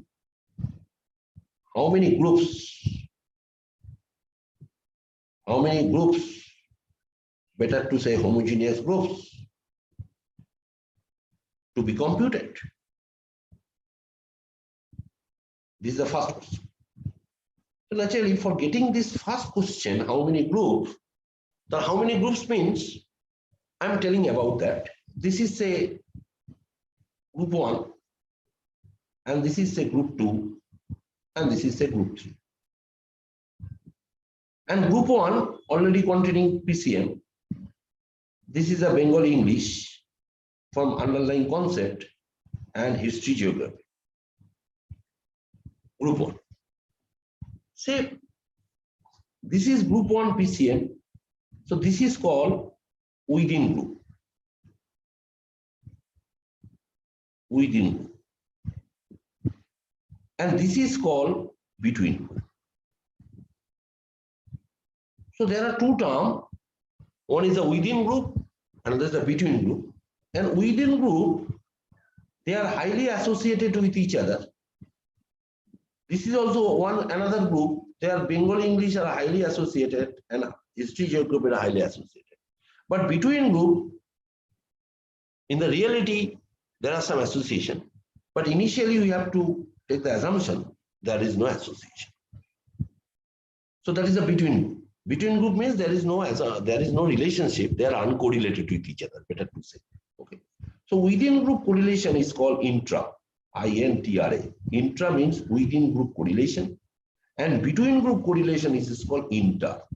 That is the between group correlation. So there are, two types of correlation. One is the intra correlation, another is the inter correlation. Okay. Very good. So this is the first research question: how many groups can be computed? And this can be on the basis of the principal component analysis. This is basically a mathematical term. Okay. So I am coming to this PCA, not by mathematically. I am giving some philosophical concept why we need PCA. Say, this is my correlation matrix. This is my correlation matrix. Say matrix denoted by say sigma. And this is 7 by 7. So for understanding, then easily you can understand. We'll take the help of a very small matrix to understand PCA. So a small matrix means instead of 7 by 7, we can consider a 3 by 3 matrix. Easily we'll understand. So there is 3 by 3. And instead of correlation matrix, we consider initially the covariance matrix. Because correlation matrix is derived matrix. So what is the covariance matrix? Now 1 minus 2. This is the example is given in the Johnson and Ritchie. This is the minus 2, 5, 0. And this is the 0, 0, 2. So this is the 3 by 3 covariance matrix.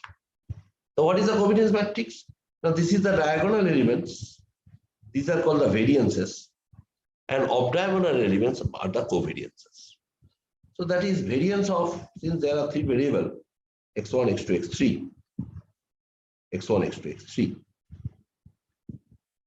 So variance of x1 is equal to 1, variance of x2 is equal to 5, and variance of x3 is equal to 2. So this is the diagonal. And if we take the sum, we get 8. That is the sum of the diagonal. In mathematical term, it is called trace. Sum of the diagonal. Very good. And what is the cover of x1, x2? An association between x1 and x2, this is a minus 2. This is given. And this is covariance matrix is symmetric. And all other association, that is the cover of x1, x3, that is equal to 0, and cover of x2, x3, and that is also 0. I hope it's clear. Now, so then what will do that?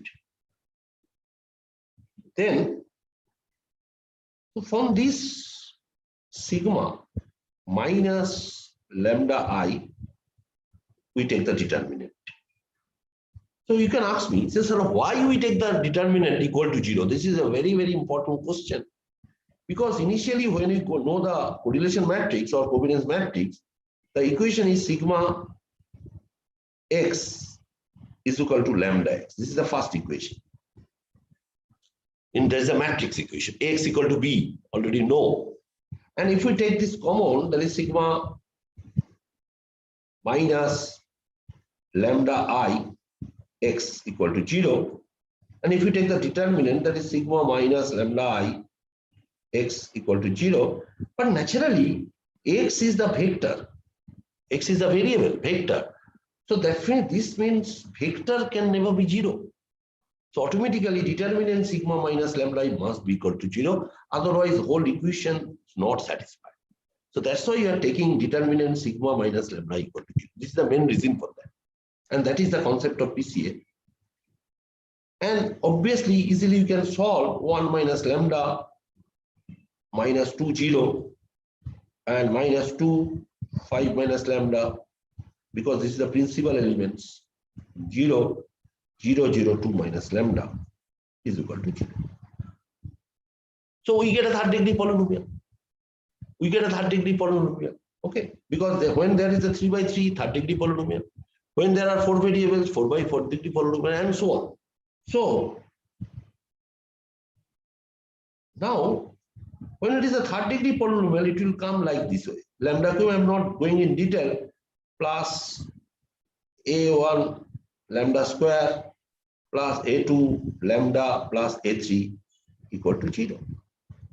This is third degree polynomial. And we get the three values, lambda 1, lambda 2, lambda 3.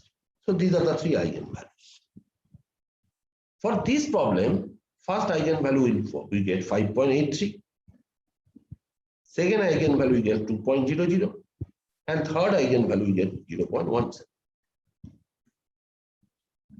And if we add this 5.83 plus 2.00 plus 0.17, and that's sum equal to 8. Okay. Now question is, what is the problem? What is the default? If because I'm solving some unsupervised data, so there is no supervised data. That means there is no dependency, and that's why you could not run the regression analysis. So we get these three tools. Now, what is the implication? So after getting these, so initially there are three variables. There are three variables. And for three variables, we have to consider there are three groups. This is the initial. Actually, I'm telling you, mainly when you go for initial concept, we apply PCA.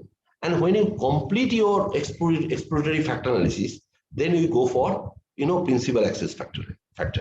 So that's why initial assumption I'm showing that.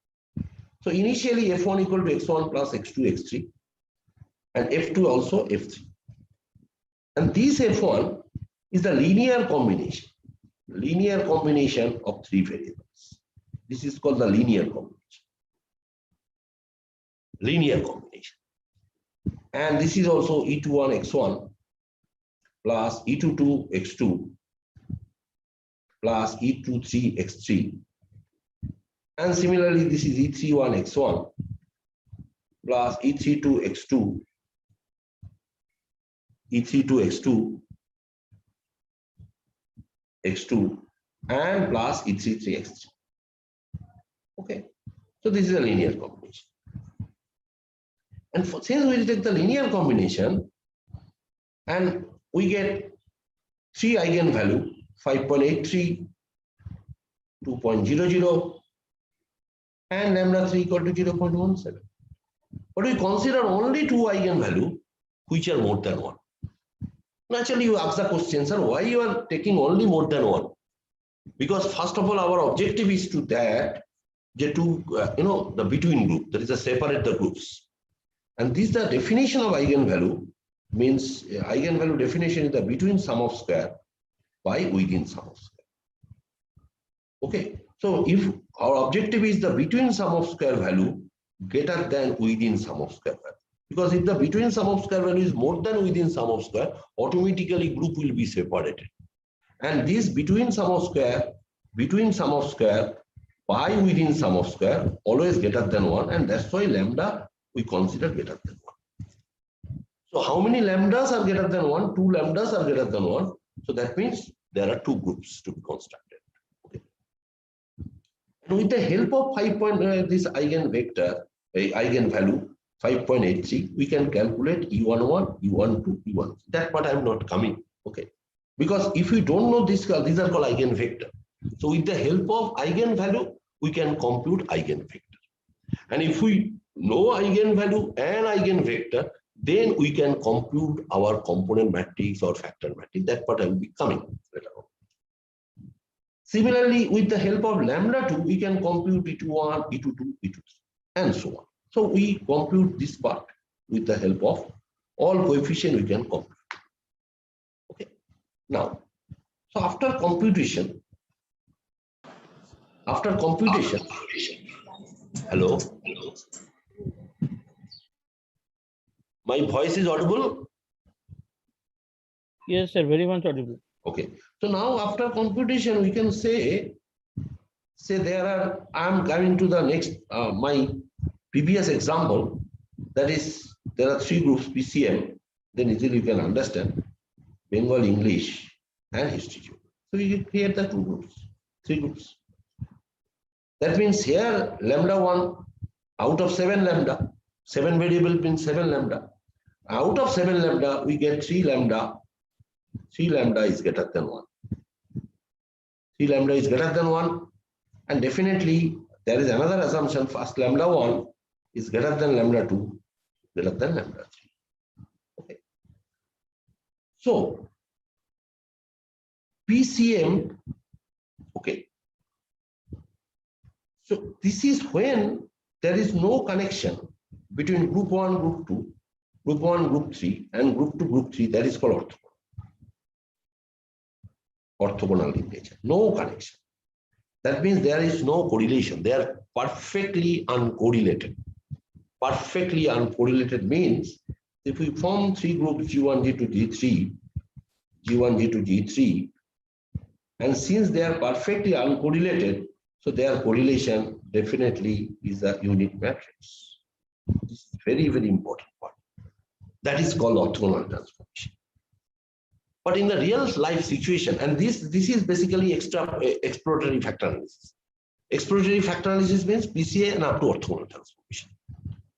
But when you go for the real life case, that means a student good in maths, there is a high chance he is good in English.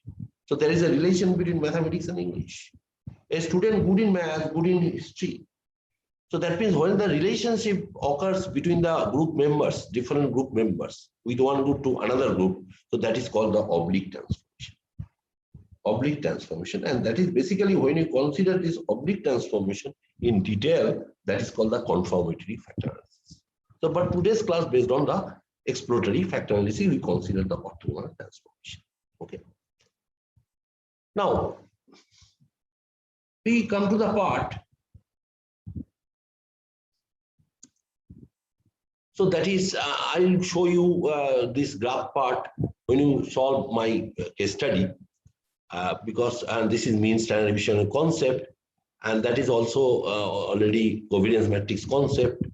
Okay, and that is called the eigenvalue concept. Already I told you x is the eigenvector and 4 is the eigenvalue. And if you solve this matrix, we get the 2 eigenvalue. Okay, this is very, very important. 2, 3, how we solve, there is the 2 minus lambda, that part is very interesting, and 1 minus lambda, determinant equal to 0. How we solve, how we get 4? Say, this is a 2 by 2 matrix means, what is the value of the determinant? The 2 minus 6, that is the 2 minus 6, the minus 4 is the determinant. Okay. So how we get the polynomial? There is a very interesting lambda square minus sum of diagonals, sum of plus and minus the value of the determinant. So that is the concept of polynomial. And if we solve, that is lambda square minus 4 lambda plus lambda minus 4 equal to 0. Simple. And we get lambda equal to 4. That's why 4 is the eigenvalue. It's very simple. I'm not going. So this is the eigenvalue concept. This is very, very important. And now I'm coming to my concept, and today I'll show you this part with some case study. That is, step 1 means you have to collect the data, and collect the data on the large number of variables, that is k, and large sample, that is n, and input to factor analysis. First we go either correlation matrix or covariance matrix. Step 3 is the model and extraction method, and that is a select method of extraction. That part I will show you. And we have to very, very important part, that is the determine the number of factors. Number of factors, how many factors to be computed. And for getting our group members, we have to apply the rotation matrix. And there are two types of rotation. One is the orthogonal, another is the oblique. Okay, and naturally today class we go for only orthogonal. And that is interpret rotated factor pattern or factor structure matrix. That is basically for oblique transformation, factor analysis jargon. So these are basically correlation matrix, extraction, community, rotation. These are the jargon. And stopping rule or validation rule. This is very, very important. The value of the determinant is one of the validation. KMO values, there is the concept of sample correlation and partial correlation used for measure of sample adequacy. That is one validation. Butler test of sphericity, that is basically used for hypothesis construction and test statistics and p-value. That is one validation. Commonality is very, very important.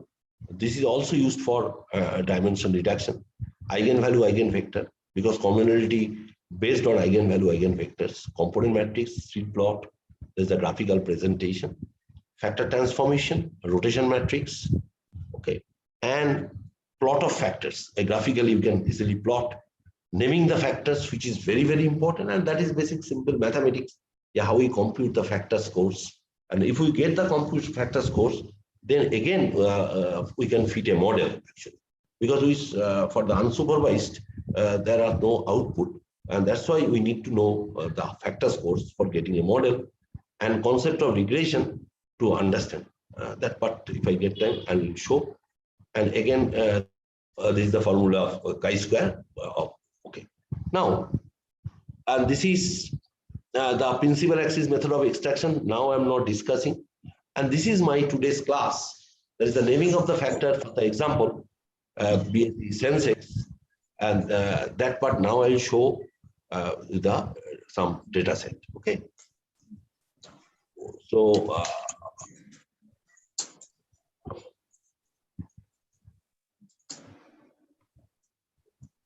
okay.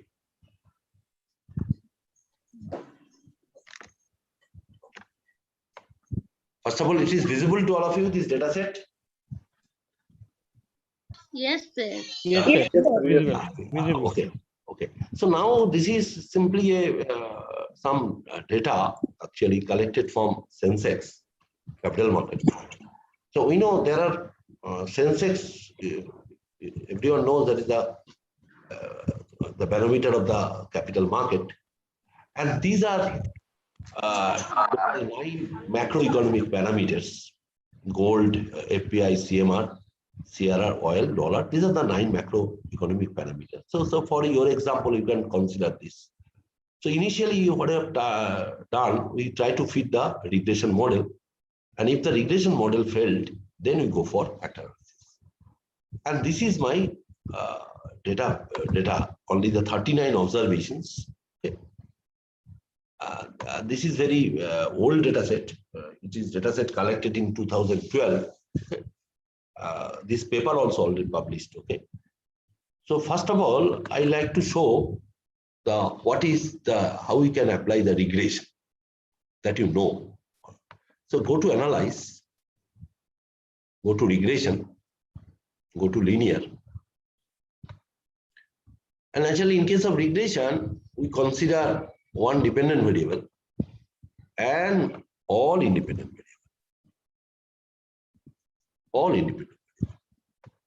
So I'm going a simple entering method. There are so many methods. I'm simply a entering method.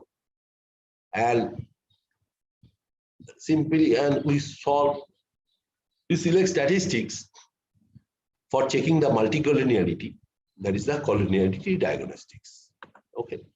So I'm telling you, before regression analysis, you have to prove the all assumptions also. Now, collinearity diagnostics and click OK. So this is the results. Okay. This is the results. Just a thing here, R square did a fantastic. That is a 79.1% explain. R square and adjusted R square basically 0.726. So obviously adjusted R square depending on the degrees of freedom. Okay. And that is the regression. And not only that, this ANOVA is a thumb rule. either regression analysis is relevant or not. And that is based on the regression sum of square and residual sum of square, basically based on the F value. If the F value is large, so automatically we can consider the regression is valid. Okay. And definitely we can take the decision on the p value. If the p value is less than 0.05, then the regression is valid. That part I know you know. So this is the most important part where regression is valid. So since you check the last column, I'm not going in detail of regression. Last column, this is a high multivariate. So that is the VIF. So I am giving a simple concept of VIF. Say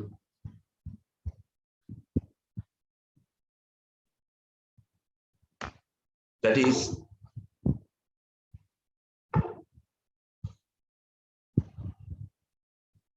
so first of all, so this is the VIF concept. So VIF means variance inflation factor, that is equal to 1 by 1 minus R square. But the better definition of VIF actually we are considering for the beta values. This is the definition. We are considering the beta values. That is the definition is 1 minus R square J given minus J. I am giving this concept. Say, what is that? What is that? Suppose X1, there are say 5 variables, all independent. First of all, we check one regression, X1 is a function of the other variable. That means X1 is the dependent, all other 4 are independent. Similarly, X2. Other than X2, all are independent. X3, other than X3, all are independent. So in this way, we get, since there are 5 variables, we construct the 5 regression. And for each regression, we can get the value of R square. And that is the concept Rj. Rj means when you consider X1 minus J means there are all other variables are independent. This is the concept. That is the J means X1 depending on 4 variables. Okay. That is the notation. And if after calculating, if VIF, if we check that is the greater than 2 or greater than 5, that is the high correlation, high multivariate occurs. So this is very, very important. And for our example, you check all VIF are, I'm showing our example, you check all VIF values are very, very high. So naturally, in regression is failed. So that's why we go for the factor analysis concept. Okay. Now, we go for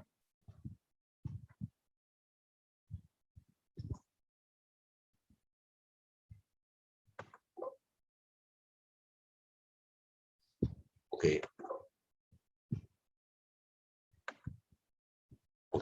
So now, so naturally we consider only the 9 variables which are the input, but no need to concept this syntax because syntax have taken dependent. So you go to analyze. Go to analyze. Go to dimension reduction, that is the factor. And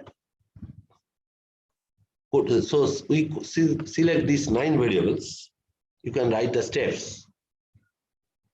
You can 9 variables and select descriptive. We select the coefficient matrix. This is for the validation. We have to select determinant. For the validation, we have to KMO Bartlett test. And this is very interesting, anti-image. First we select this. So we select coefficient, determinant, KMO Bartlett's, and anti-image. Okay. And continue. So naturally, under descriptive, we select 4. Coefficient, determinant, KMO, and anti-image. Continue. Then extraction. That part I am discussing. Today I am discussing only PCA, but these are the so many extraction methods. I am telling you, out of these all extraction, according to just I have solved some part. Image factoring is the best method. So today I'm not discussing this, a lot of things, and naturally an image. This is the principal axis, and these are all types of same type of thing. Alpha factoring. Question is why I'm telling you, when you based on some reliability primary data, so then try to establish or the validation part, you can apply this part, principal axis, alpha factoring and image factoring. Okay. That part is very important. But now today I'm using only the initial concept, that is the PCA. And for the graphical presentation, I'll take the 3 plot. Already I told you for validation. So that is under extraction. And since there is some rotation for understanding the orthogonality on, so these are the rotation, and there are 2 types of rotation, orthogonal and oblique. So varimax, there are varimax, quadrimax, and equimax. These are the orthogonal rotation, and direct oblique mean and promax is the oblique transformation. So we consider the only varimax transformation, and for the rotation matrix we need the plots. Then you can understand what is the meaning of rotation. Okay, with leading plots and continue. And again, I already told you, for running some model we need some score which is used for the regression. So that's why you need some regression score, factor score, and that is the display factor score. Okay. And to satisfy for one of the objective of multivariate, we select option that is sorted by size. And for the lack of complexity, we have to suppress some small coefficient. So that is initially it is given 0.10. So some literatures are giving 0.30. So but understanding I'm taking, easily you can understand 0.50. Oh, this is a better 0.50. But for some cases you can take 0.30 also, I'm telling you. So the some literature support.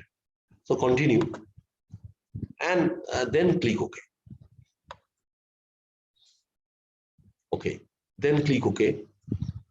Then, so this is your correlation matrix. Correlation matrix, there is definitely there are total 9 variables, and this is the 9 by 9 correlations, and the determinant value is 0.00. So that part I will discuss. Okay, here the KMO value is 0.612. So there is a better to say there is a thumb rule. Okay, that is if the KMO is more than 0.6, so you can run factor analysis, and definitely it is desirable if it is more than 0.7, 0.8. Okay, and what is the problem of this analysis? That the sample size is very less, and that's why it has come. Okay, only 0.612. But the Bartlett test is satisfied. That is basically p-value is less than 0.05. That means there is the multiplicity occurs. So I'm definitely, when you write some paper on this, you have to write the hypothesis perfectly. Okay. And in my PPT, it is given what is the hypothesis for the Bartlett test. And if the p-value is less than 0.05, then the H0 is rejected and H1 is accepted. What is H1? There is a high multiplicity occurs among the variables. Okay.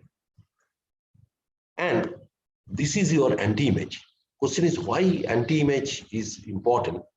Because using anti-image, we can discard some variable initially from the factor analysis. So this is called the diagonals, and some literature are saying that. So when you discard the variable, you discard one by one. So there is a literature, if the anti-image values, there is the diagonal ones, or less than 0.5, that you can discard. So if you check, your FDI is the less than 0.5, that is 0.31, 0.391. Okay. Another thing, that is on the basis of anti-image, we can discard FDI. And this is the just communalities. You check FDI is the less than 0.6, because literature is saying if the some values community is less than 0.6, you can discard if you solve the problem using PCA. And another, on the basis of communality, we can discuss CMR also, because CMR also less than 0.6. So that is very interesting. So that means we can, on the basis of communality, we can discuss CMR as well as FDI. Now come to the anti-image. Anti-image part. Anti-image part, we can, the FDI part is the 0.391 and CMR part is the 0.37. CMR part is that CMR part is a just to check. But commonalities you can easily discuss this CMR and FDI simultaneously. So that's why you can using both, that is anti-image and commonalities, we can say initially for exploratory factor analysis we can discuss CMR and FDI. So initially we start with the 9 variables. So now we can discard this CMR and FDI. Sir, one humble question. Yeah. Sir, when we are discarding CMR and FDI on the basis of communalities, then is there any need for showing and seeing anti-image matrix? No. Actually, anti-image I am showing that. Why? Because anti-image gives some very interesting result. Because in case of real life problem, try to discard one by one. One by one. That's why anti-image will take a very important role. But commonality, we will remove FDI, right? Here we will CMR and FDI. Okay. And but if we go for commonalities, we'll give the good pick. But anti-image part easily we can get from the conditional formatting using Excel. Okay. Conditional. If we go for conditional, I am not showing due to time, but using no need of anti-image. I am telling you for your going research, no need to show the anti-image. So better you can solve by the Excel sheet. So if I get time, lastly I will show you how we can use Excel to discard the variables. Okay. That part I will show you. So naturally for because anti-image no need to show. Okay, no need to show. Very good question. Now, hello, my voice is audible. Okay. Yes, sir. Perfectly audible. Yes, sir. Okay. So now we go for okay. So now I'm coming to this part after discarding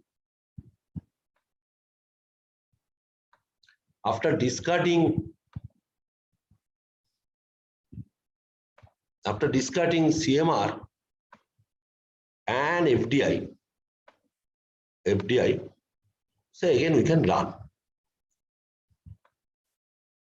Okay. And now one thing, and now that is anti-image part, no need to discuss. Okay. And if you check the commonalities part, this is very, very important commonalities part.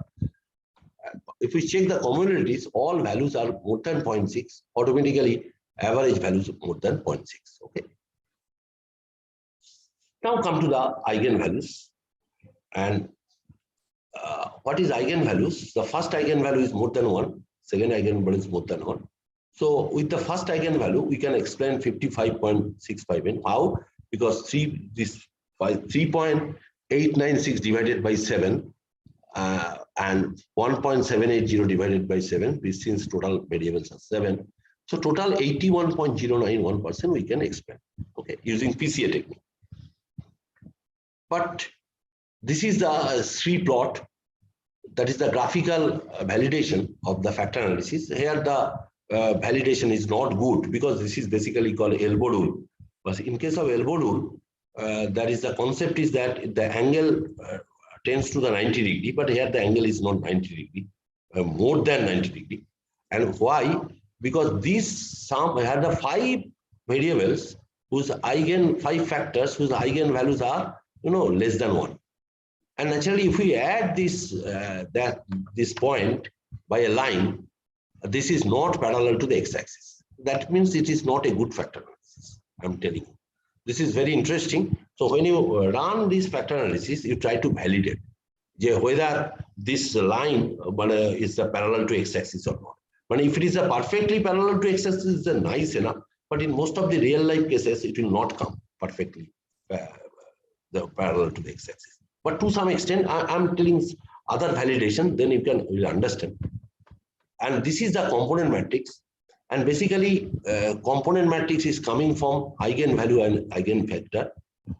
So I'm not giving the formula because formula already I have given one chapter from Johnson Wheaton, everything is given, formula is given, how they calculate this, because this is based on eigenvalue and eigenvector. Okay. But we are interested with the rotation matrix. Question is why? Because from component matrix, we will not get the idea which variables will come perfectly in which factors. Okay. That's why you take the help of rotation. And for this rotation, this is the rotation matrix. Okay. And I'm telling you, and this is the rotational graph. And that is very interesting. From the rotational graph, so there are two factors, F1 and F2. And if you check that this gold foreign FPI under factor 1, automatically, it is clear. And similarly, oil CRR under factor 2. But problematic is the dollar. Dollar is the problematic because dollar, some close to the factor 1, some close to the factor 2. Okay. So that part, graphically, it is very, very clear to us. And then, and naturally, we can say, since dollar affecting both the factors, so we can consider it's not an orthogonal transformation. And how we can check that? Just to check that. The gold, FPI, Forex, and foreign, these are the 4 variables. Okay. So these are in the one factor. Oil and CRR in one factor, but dollar affecting both factor 1 and factor 2. But I told you today we are doing only the exploratory factor analysis. For exploratory factor analysis, what is the concept? That it must be the orthogonal in nature. Orthogonal in nature means some variables in one factor, no association with the other factor, no high association with other factor. But here, dollar affecting both the factors. So what will do that? We go to analyze, go to dimension reduction, and go to factor. And we deselect dollar. Because why? Dollar affecting both the factors. And click OK. So now we, instead of 9, we have now 6 variables. Determinant tends to 0, that means high multicollinearity occurs. And when the determinant tends to 0, that means high multicollinearity occurs. KMO, okay. Bartlett's, okay. Now go for anti-image, no need to consider. This community is okay. And still 81.474 explained, but not bad. 3 plot problem is due to sample size. And this is your rotated matrix. And naturally that when you put the rotated matrix, this is your diagram. And if you check the diagram, this all 4 variables in the one factor and 2 variables and more or less near to the second factor. Okay.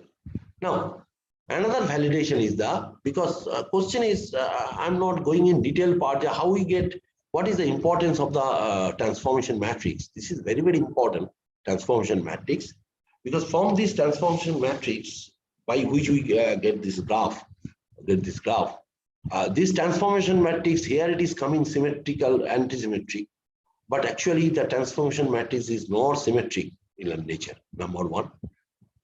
And that is, diagonal elements are more or less tends to 1. That is a good factor analysis. That is the factor 1 and factor 2 are completely more or less separated. And off diagonals are less than 0.5 and greater than minus 0.5. So it is a good factor analysis, at least due to orthogonal transformation. Okay. So and due to orthogonality, we reject the dollar sign. Now my question is, initially we started with to feed a model. So ultimately, what we will do that? We do that. So if we go to the variable view, if we go to you get this all 10 variables, since X up to 4X, and there are 6 factor scores. This is the first process using 9 variables. This is the second 2 factor score using 7 variables, and this is the 2 factor score using 6 variables. So obviously, we have to discard these 4. That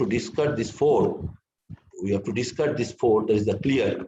So this is the last factor analysis. Now, what is the objective to get a model, a regression model, including 2 factor, also the variables, which we discard initially. So go to analyze, and go to regression and go to linear. So reset. We select Sensex, and we select factor score 1, factor score 2, and CMR is discarded initially. FDI discarded initially. Dollar discarded due to the effect of both factors. So these are the 5 variables. Okay. Now we initially, 79% explained most probably. So we consider factor analysis. So click OK. So we get R square, that is 76.4% explained. 76.4% explained. ANOVA is satisfied, but the problem is now we consider the p-value concept, because p-value indicate which value is important for regression. So if we check the factors, and naturally here we apply the concept of backward selection method. Backward selection method means which p-value is maximum, that variable is first discarded. Always you try to use the backward selection method in regression. So here we first we apply the FDI you discarded because the p-value is maximum. Okay, so we go to analyze, go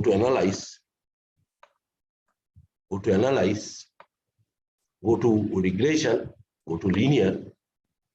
So on the basis of, so which part we discard? CMR, because p-value is the maximum. Because when the p-value is less than 0.05, that variable is important. Here the maximum p-value, that one is highly rejected, CMR. So then click OK, 1 by 1, always. So when you go for 1 by 1, then we consider again 76.4%, okay. Again on the basis of p-value, again FDI coming the maximum, p-value, maximum p-value. Okay, so definitely FDI will be discarded. So we go to this, okay, FDI. So go to analyze, go to regression, go to linear, and FDI should be discarded. Okay, and clear OK. So then what do we get?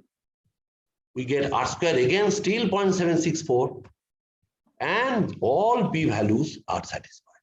Try to understand. So that means for predicting Sensex, we need the factor score 1, which is composed of 4 variables.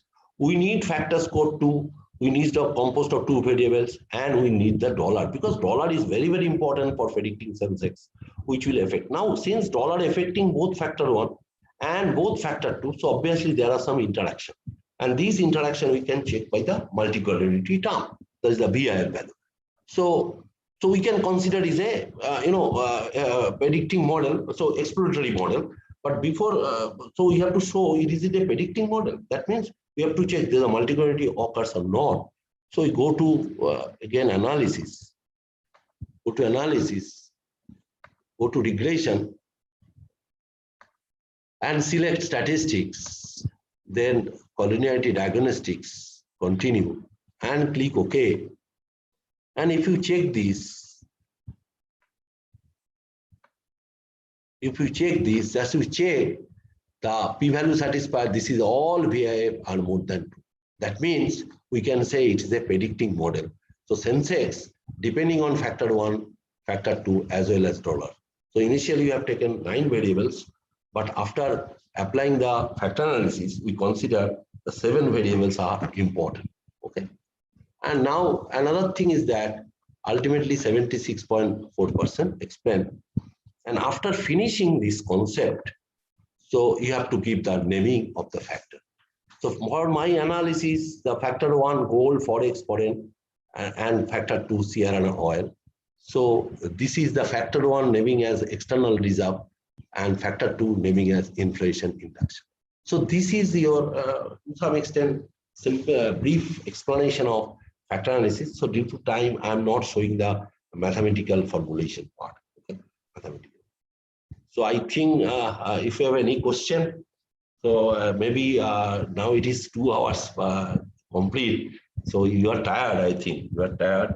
Okay. So if you have any question, you Sir, can. one humble question again. Pranam. Okay. Sir, all the variables, 9 variables, they are discarded 2 variables and 7 variables merged into 2 factors, factor 1 and factor 2. And again, there is one variable that is dollar. So can we say that this exploratory factors comprising of both factors and variables? No, no. Exploratory factor analysis actually when you actually today actually our objective is the to show the predicting model and exploratory factor analysis. And since dollar is not affecting both factor 1 and factor 2, so for only for exploratory factor analysis, no need to consider dollar. Only for factor analysis. But when you go for the conformity factor analysis, automatically dollar will come. Yes. Automatically dollar will come. And naturally in that case, in case of factor analysis, there will be a no single factor model. Because for the minimum, at least 2 variables is needed for factor analysis. Because otherwise we could not compute the correlation. Because correlation occurs pairwise. And since dollar is a single variable, so we consider dollar as a separate variable. Okay, sir. I think some co-integration factor will be coming and that will be discussed in the confirmatory part. Yes. That part I will show in the confirmatory analysis. Why dollar is a separate variable. Okay, sir. And sir, this analysis, this factor analysis only possible in numerical columns, right, sir? No. Already Categorical. I know. I am telling you. In case of factor analysis, we apply scale variable as well as the ordinal variable. So question is why? I am telling you why. Suppose if you take your 5 scaling 1, 2, 3, 4, 5, say you can take the 7 scaling 1 to 7, 9 scaling 1 to 9. So differential scaling. Now, suppose when you consider scaling, that is ordinal scale, so we can say 2 is greater than 1. We can say 3 is greater than 2. That part we can say. Yes or no? Yes. And another thing we can say, for variable 1, easily we can compute the mean. Yeah. And definitely mean is the scale measure. Okay. And easily from any variable we can compute standard deviation, because standard deviation also a scale measure. Yes. Now, for the factor analysis, we have to compute the correlation. So we are calculating the correlation between V1, V2, V1, V3. Okay. And this correlation based on mean and standard deviation. Okay. And that's why when you subtract mean 1 minus 1 point, say 1 minus something 0.5, or so that will be coming in fraction form. Similarly, product is a fraction form, that is in the scale. So that means in case of factor analysis, when you compute correlation, that is converted into scale variable. Okay. Okay, sir. Okay, and another process I am telling you, there are some rescaling method today. Actually, due to shortage of time, I am not actually. There is another concept, rescaling term. All ordinal, how to go to the rescaling to scale. There is another concept. Okay, but this is a very simple concept. You can say in your research paper, since we are calculating the correlation and correlation based on mean and standard deviation, easily we can convert into scale variable. Okay, sir. Okay. Thank you. And Sir. another part for your question, I'm telling you, when you go for normality checking, so then you give the suppose in case of ordinal value, maximum times normality will not come. Okay, this is the real problem. Normality will not come. So then what you do that you apply central limit theorem. Okay. Central limit theorem, and using graphically you plot the histogram. Okay, and histogram basically used for the continuous case. Yes. Because for the histogram you convert into the class boundary. Okay, exactly. And after using then you can draw the frequency distribution and plot the frequency polygon graph. You try, then it will come as a normal distribution, normal graph. You can do that. Okay, sir. Okay, thank you, sir. Sir, thank you so much for not only spending your valuable time with us, but also giving us some good lessons as you always provide. And now I'll request my departmental colleagues from my Department of Commerce and Management, West Bengal State University, if they have any question or remark, please come up with your remark or question. Do you have any question?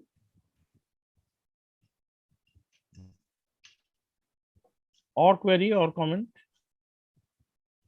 So I think or the questions from participants. Do you have any question or query? I think the explanation was so good and so lucid as sir always provides. So no question. Any question? Any comment? সব নটরডেমের অনেকেই পড়ে sir কাছে নটরডেমের খালি আব্দুল একা না Hello. Sir, your class is so nice. I actually enjoyed your class. Very impressive class, especially for statistics or for factor analysis. I'm really, sir, grateful to you for your class. Thank you, sir. Thank you so much, sir. I think lots of participants from India and abroad. Some participants like Honorable Vice Chancellor Professor Rashidul Hassan and other participants from Bangladesh as well. And Professor Gautam Mitra is in very senior persons like Professor Gautam Mitra and others are also there. If you have any question, you can ask, or if you have any comment. Sir, Anirban Shortkar here. Yeah. Thank you, Anirban. Tell me. We have learned a lot from your session. I have only one question to ask. And that you was telling that you will show in Excel how to do that conditional formatting. Okay. You like to check, show it. If you can show, it will be better for us. Okay. Because why we will not be using that anti-image one? Anti-image, actually, I am using Excel, because using Excel easily you can understand which variables are not so important initially for the factor analysis. Very interesting. That's what I'm showing.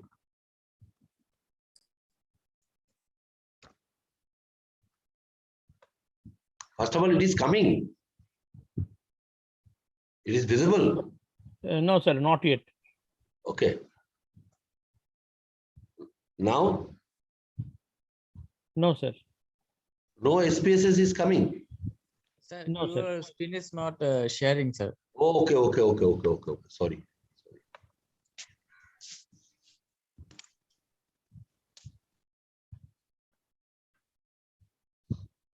Sharing part, where is coming?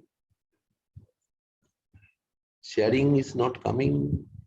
Sir, at the bottom, there is a share screen option. Yeah.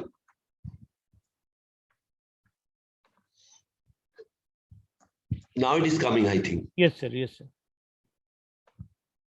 So better go to the first slide where you get the correlation matrix with the 9 variables.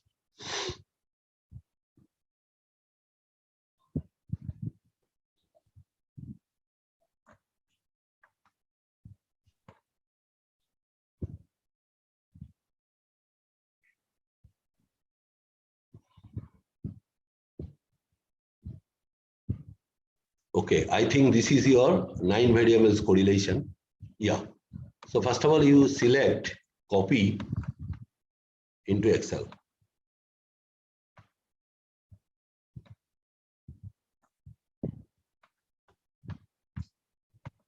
Okay, and you select this part.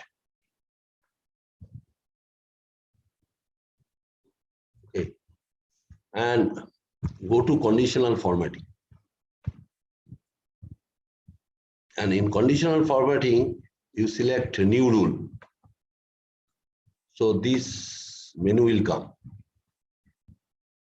Okay. And you select format only cells that contain. When you select this format only cells that contain, so these will come, format only cells with. So naturally, here cells value between, because we apply, factor analysis for the high multicollinearity. So naturally, some variables correlation lies between minus 0.7 to 0.7. That means this correlation is not so high. Okay. And because if we take 0.7, R, its square is near to 0.5. Okay. Similarly, minus 0.7 whole, naturally R square 0.5 means square root is naturally 0.71. So I am considering only minus 0.7 to 0.7. And for understanding, we format this cell. Format these cells and we fill with some color for understanding, say green. And now click OK and click OK. So this will come. Is it visible to all of you? Yes, sir. Just from this column, easily you can understand there is a gold is associated with FPI, the correlation is 0.760. That's the high correlation. This is a goal associated for, so definitely goal is a important parameter or for factor analysis. Similarly, FPI, that means better thumb rule is if you have to check every column how many white space. If it is the white space is more than one, that means that variable is important for factor analysis. Because why? Question is why? Because we no need to consider this self correlation. If we consider CMI only one space, that is the self correlation one, that means other correlations are below 0.7 or more than minus 0.7. Similarly, for FDI, only one white values, one.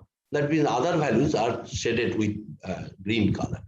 So from this analysis, easily we can discuss CMR and FDI. खूप serious. Wow. Excel is also helping us. Oh, right. Is it clear? Yes, yes, sir.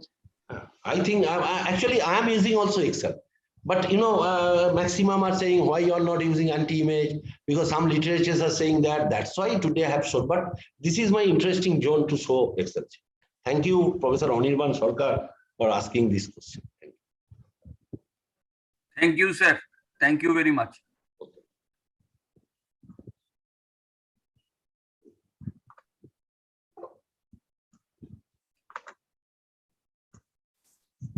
Okay, is it clear? Yes, Yes, sir. sir. Very much clear, sir. Yes, Very sir. much clear. Is there any question? Any question from the audience? Thank you, Dr. So, Anirban Sarkar, for your humble query, and thanks to our respected sir, Professor Bandyopadhyay, for your humbly answering the queries as you always provide with us. Okay. And is there any other question from any other participant? I think there is no other question. For your information, Kiranjit said, Dr. Kiranjit said, you raised hand. You please ask question. Dr. Kiranjit said, our former coordinator of the Department of Commerce and Management, Definitely. our colleague. So, Professor Chiranjit, thank you. Thanks. Dr. Seth, you can ask your question. If you have any question, you have raised hand. You can unmute and ask.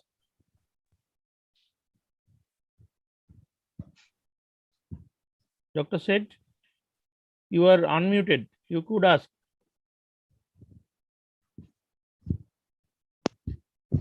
You are not audible.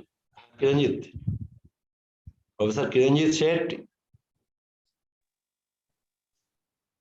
You are unmuted. You can ask. So meanwhile, for information of the participants, the feedback and certification link has already been provided in the chat box. And I'll request sir to check mail after this session is over. Sir is very tired with continuous okay. 2 hours 10 minutes deliberation. Sir is tired. So if you do have any question, you can ask. Dr. Seth, you can unmute and ask. You are unmuted. You are speaking, but you are not audible.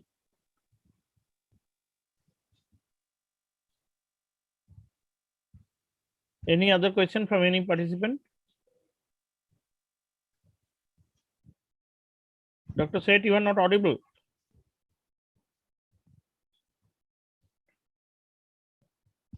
So I think there is no other question from the participant. Professor Gautam Mitra, you can ask if you have any question. I think after this session, nobody can have any question or query. We can only supplement sir by congratulating him, because he is always giving such a lucid presentation that it seems that everything is in our hand. Thank you so much, sir. Hello, sir. And Hello. yes. Hello, am I audible? Sir, I'm Shan Gupta. First of all, thank you, sir. Thank you, Gautam, sir.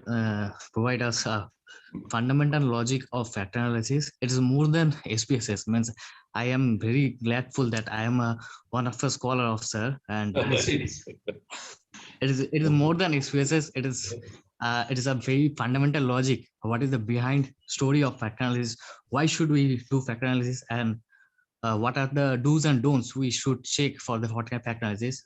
So thank you, sir. Thank you so much for elaborating that knowledge among us. Thank you, sir.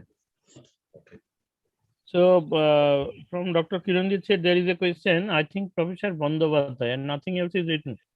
Actually, I thank Professor Bandyopadhyay. So okay. Dr. Seth has thanked you. Okay. And I think there was no other question from Dr. Kiranjit Seth. Thank you also, Dr. Kiranjit Seth, for thanking our respected guests. So I take this opportunity to offer our heartfelt regards and gratitude to Professor Dr. Gautam Bandyopadhyay, very senior professor from NIT Durgapur, West Bengal, India, and he is our teacher. So thank you once again, sir, for spending your valuable time with us. And giving us some very good lessons, not only from SPSS, but rightly said by your scholar, some very well-known logic. And these logics are to be explained first, then the software. Software cannot help us with this logic, because domain knowledge and logic is very much needed to run the software and get the interpretation correctly. And I also extend my heartfelt regards and gratitude again to our Honorable Vice Chancellor, Professor Mohammed, for initiating and patronizing these type of invited scholars, where we also learning from the guests, our very learned guests. And we also congratulate our departmental colleagues, Dr. Kiranjit Seth, Dr. Anirban Sarkar, Dr. Ranjan Kumar Gupta, and Dr. Ashok Mandal for cooperating with us every moment for making these invited lectures a success. And again, last of all, we express our heartfelt regards and gratitude to all the learned participants and dignitaries from different parts of the country and also different parts of the globe to make it a success in spite of this distortion of the network, of heavy rain, of the pandemic, and many more. But they are always with us to make these programs a success. And last but not the least, I again thank Professor Dr. Gautam Bandyopadhyay for his cooperation and support, as he always does. Sir, thank you so much and have a nice time. And I request all the participants to maintain the government protocol. Please stay at home. Please maintain the government protocol to save yourself and have a nice time. And with this, I officially declare this session as over. Have a nice time. Thank you all. Thank you, sir. Thank you so much. Can I leave? Yes, sir, please. Okay. Thank you, sir. Thank you, sir. Thank you so much. Thank you, sir. Thank you, sir. Thank you. Thank you, sir. Thank you. Thank you, sir. Thank you. Thank you, sir. Thank you. Okay. Thank you to all for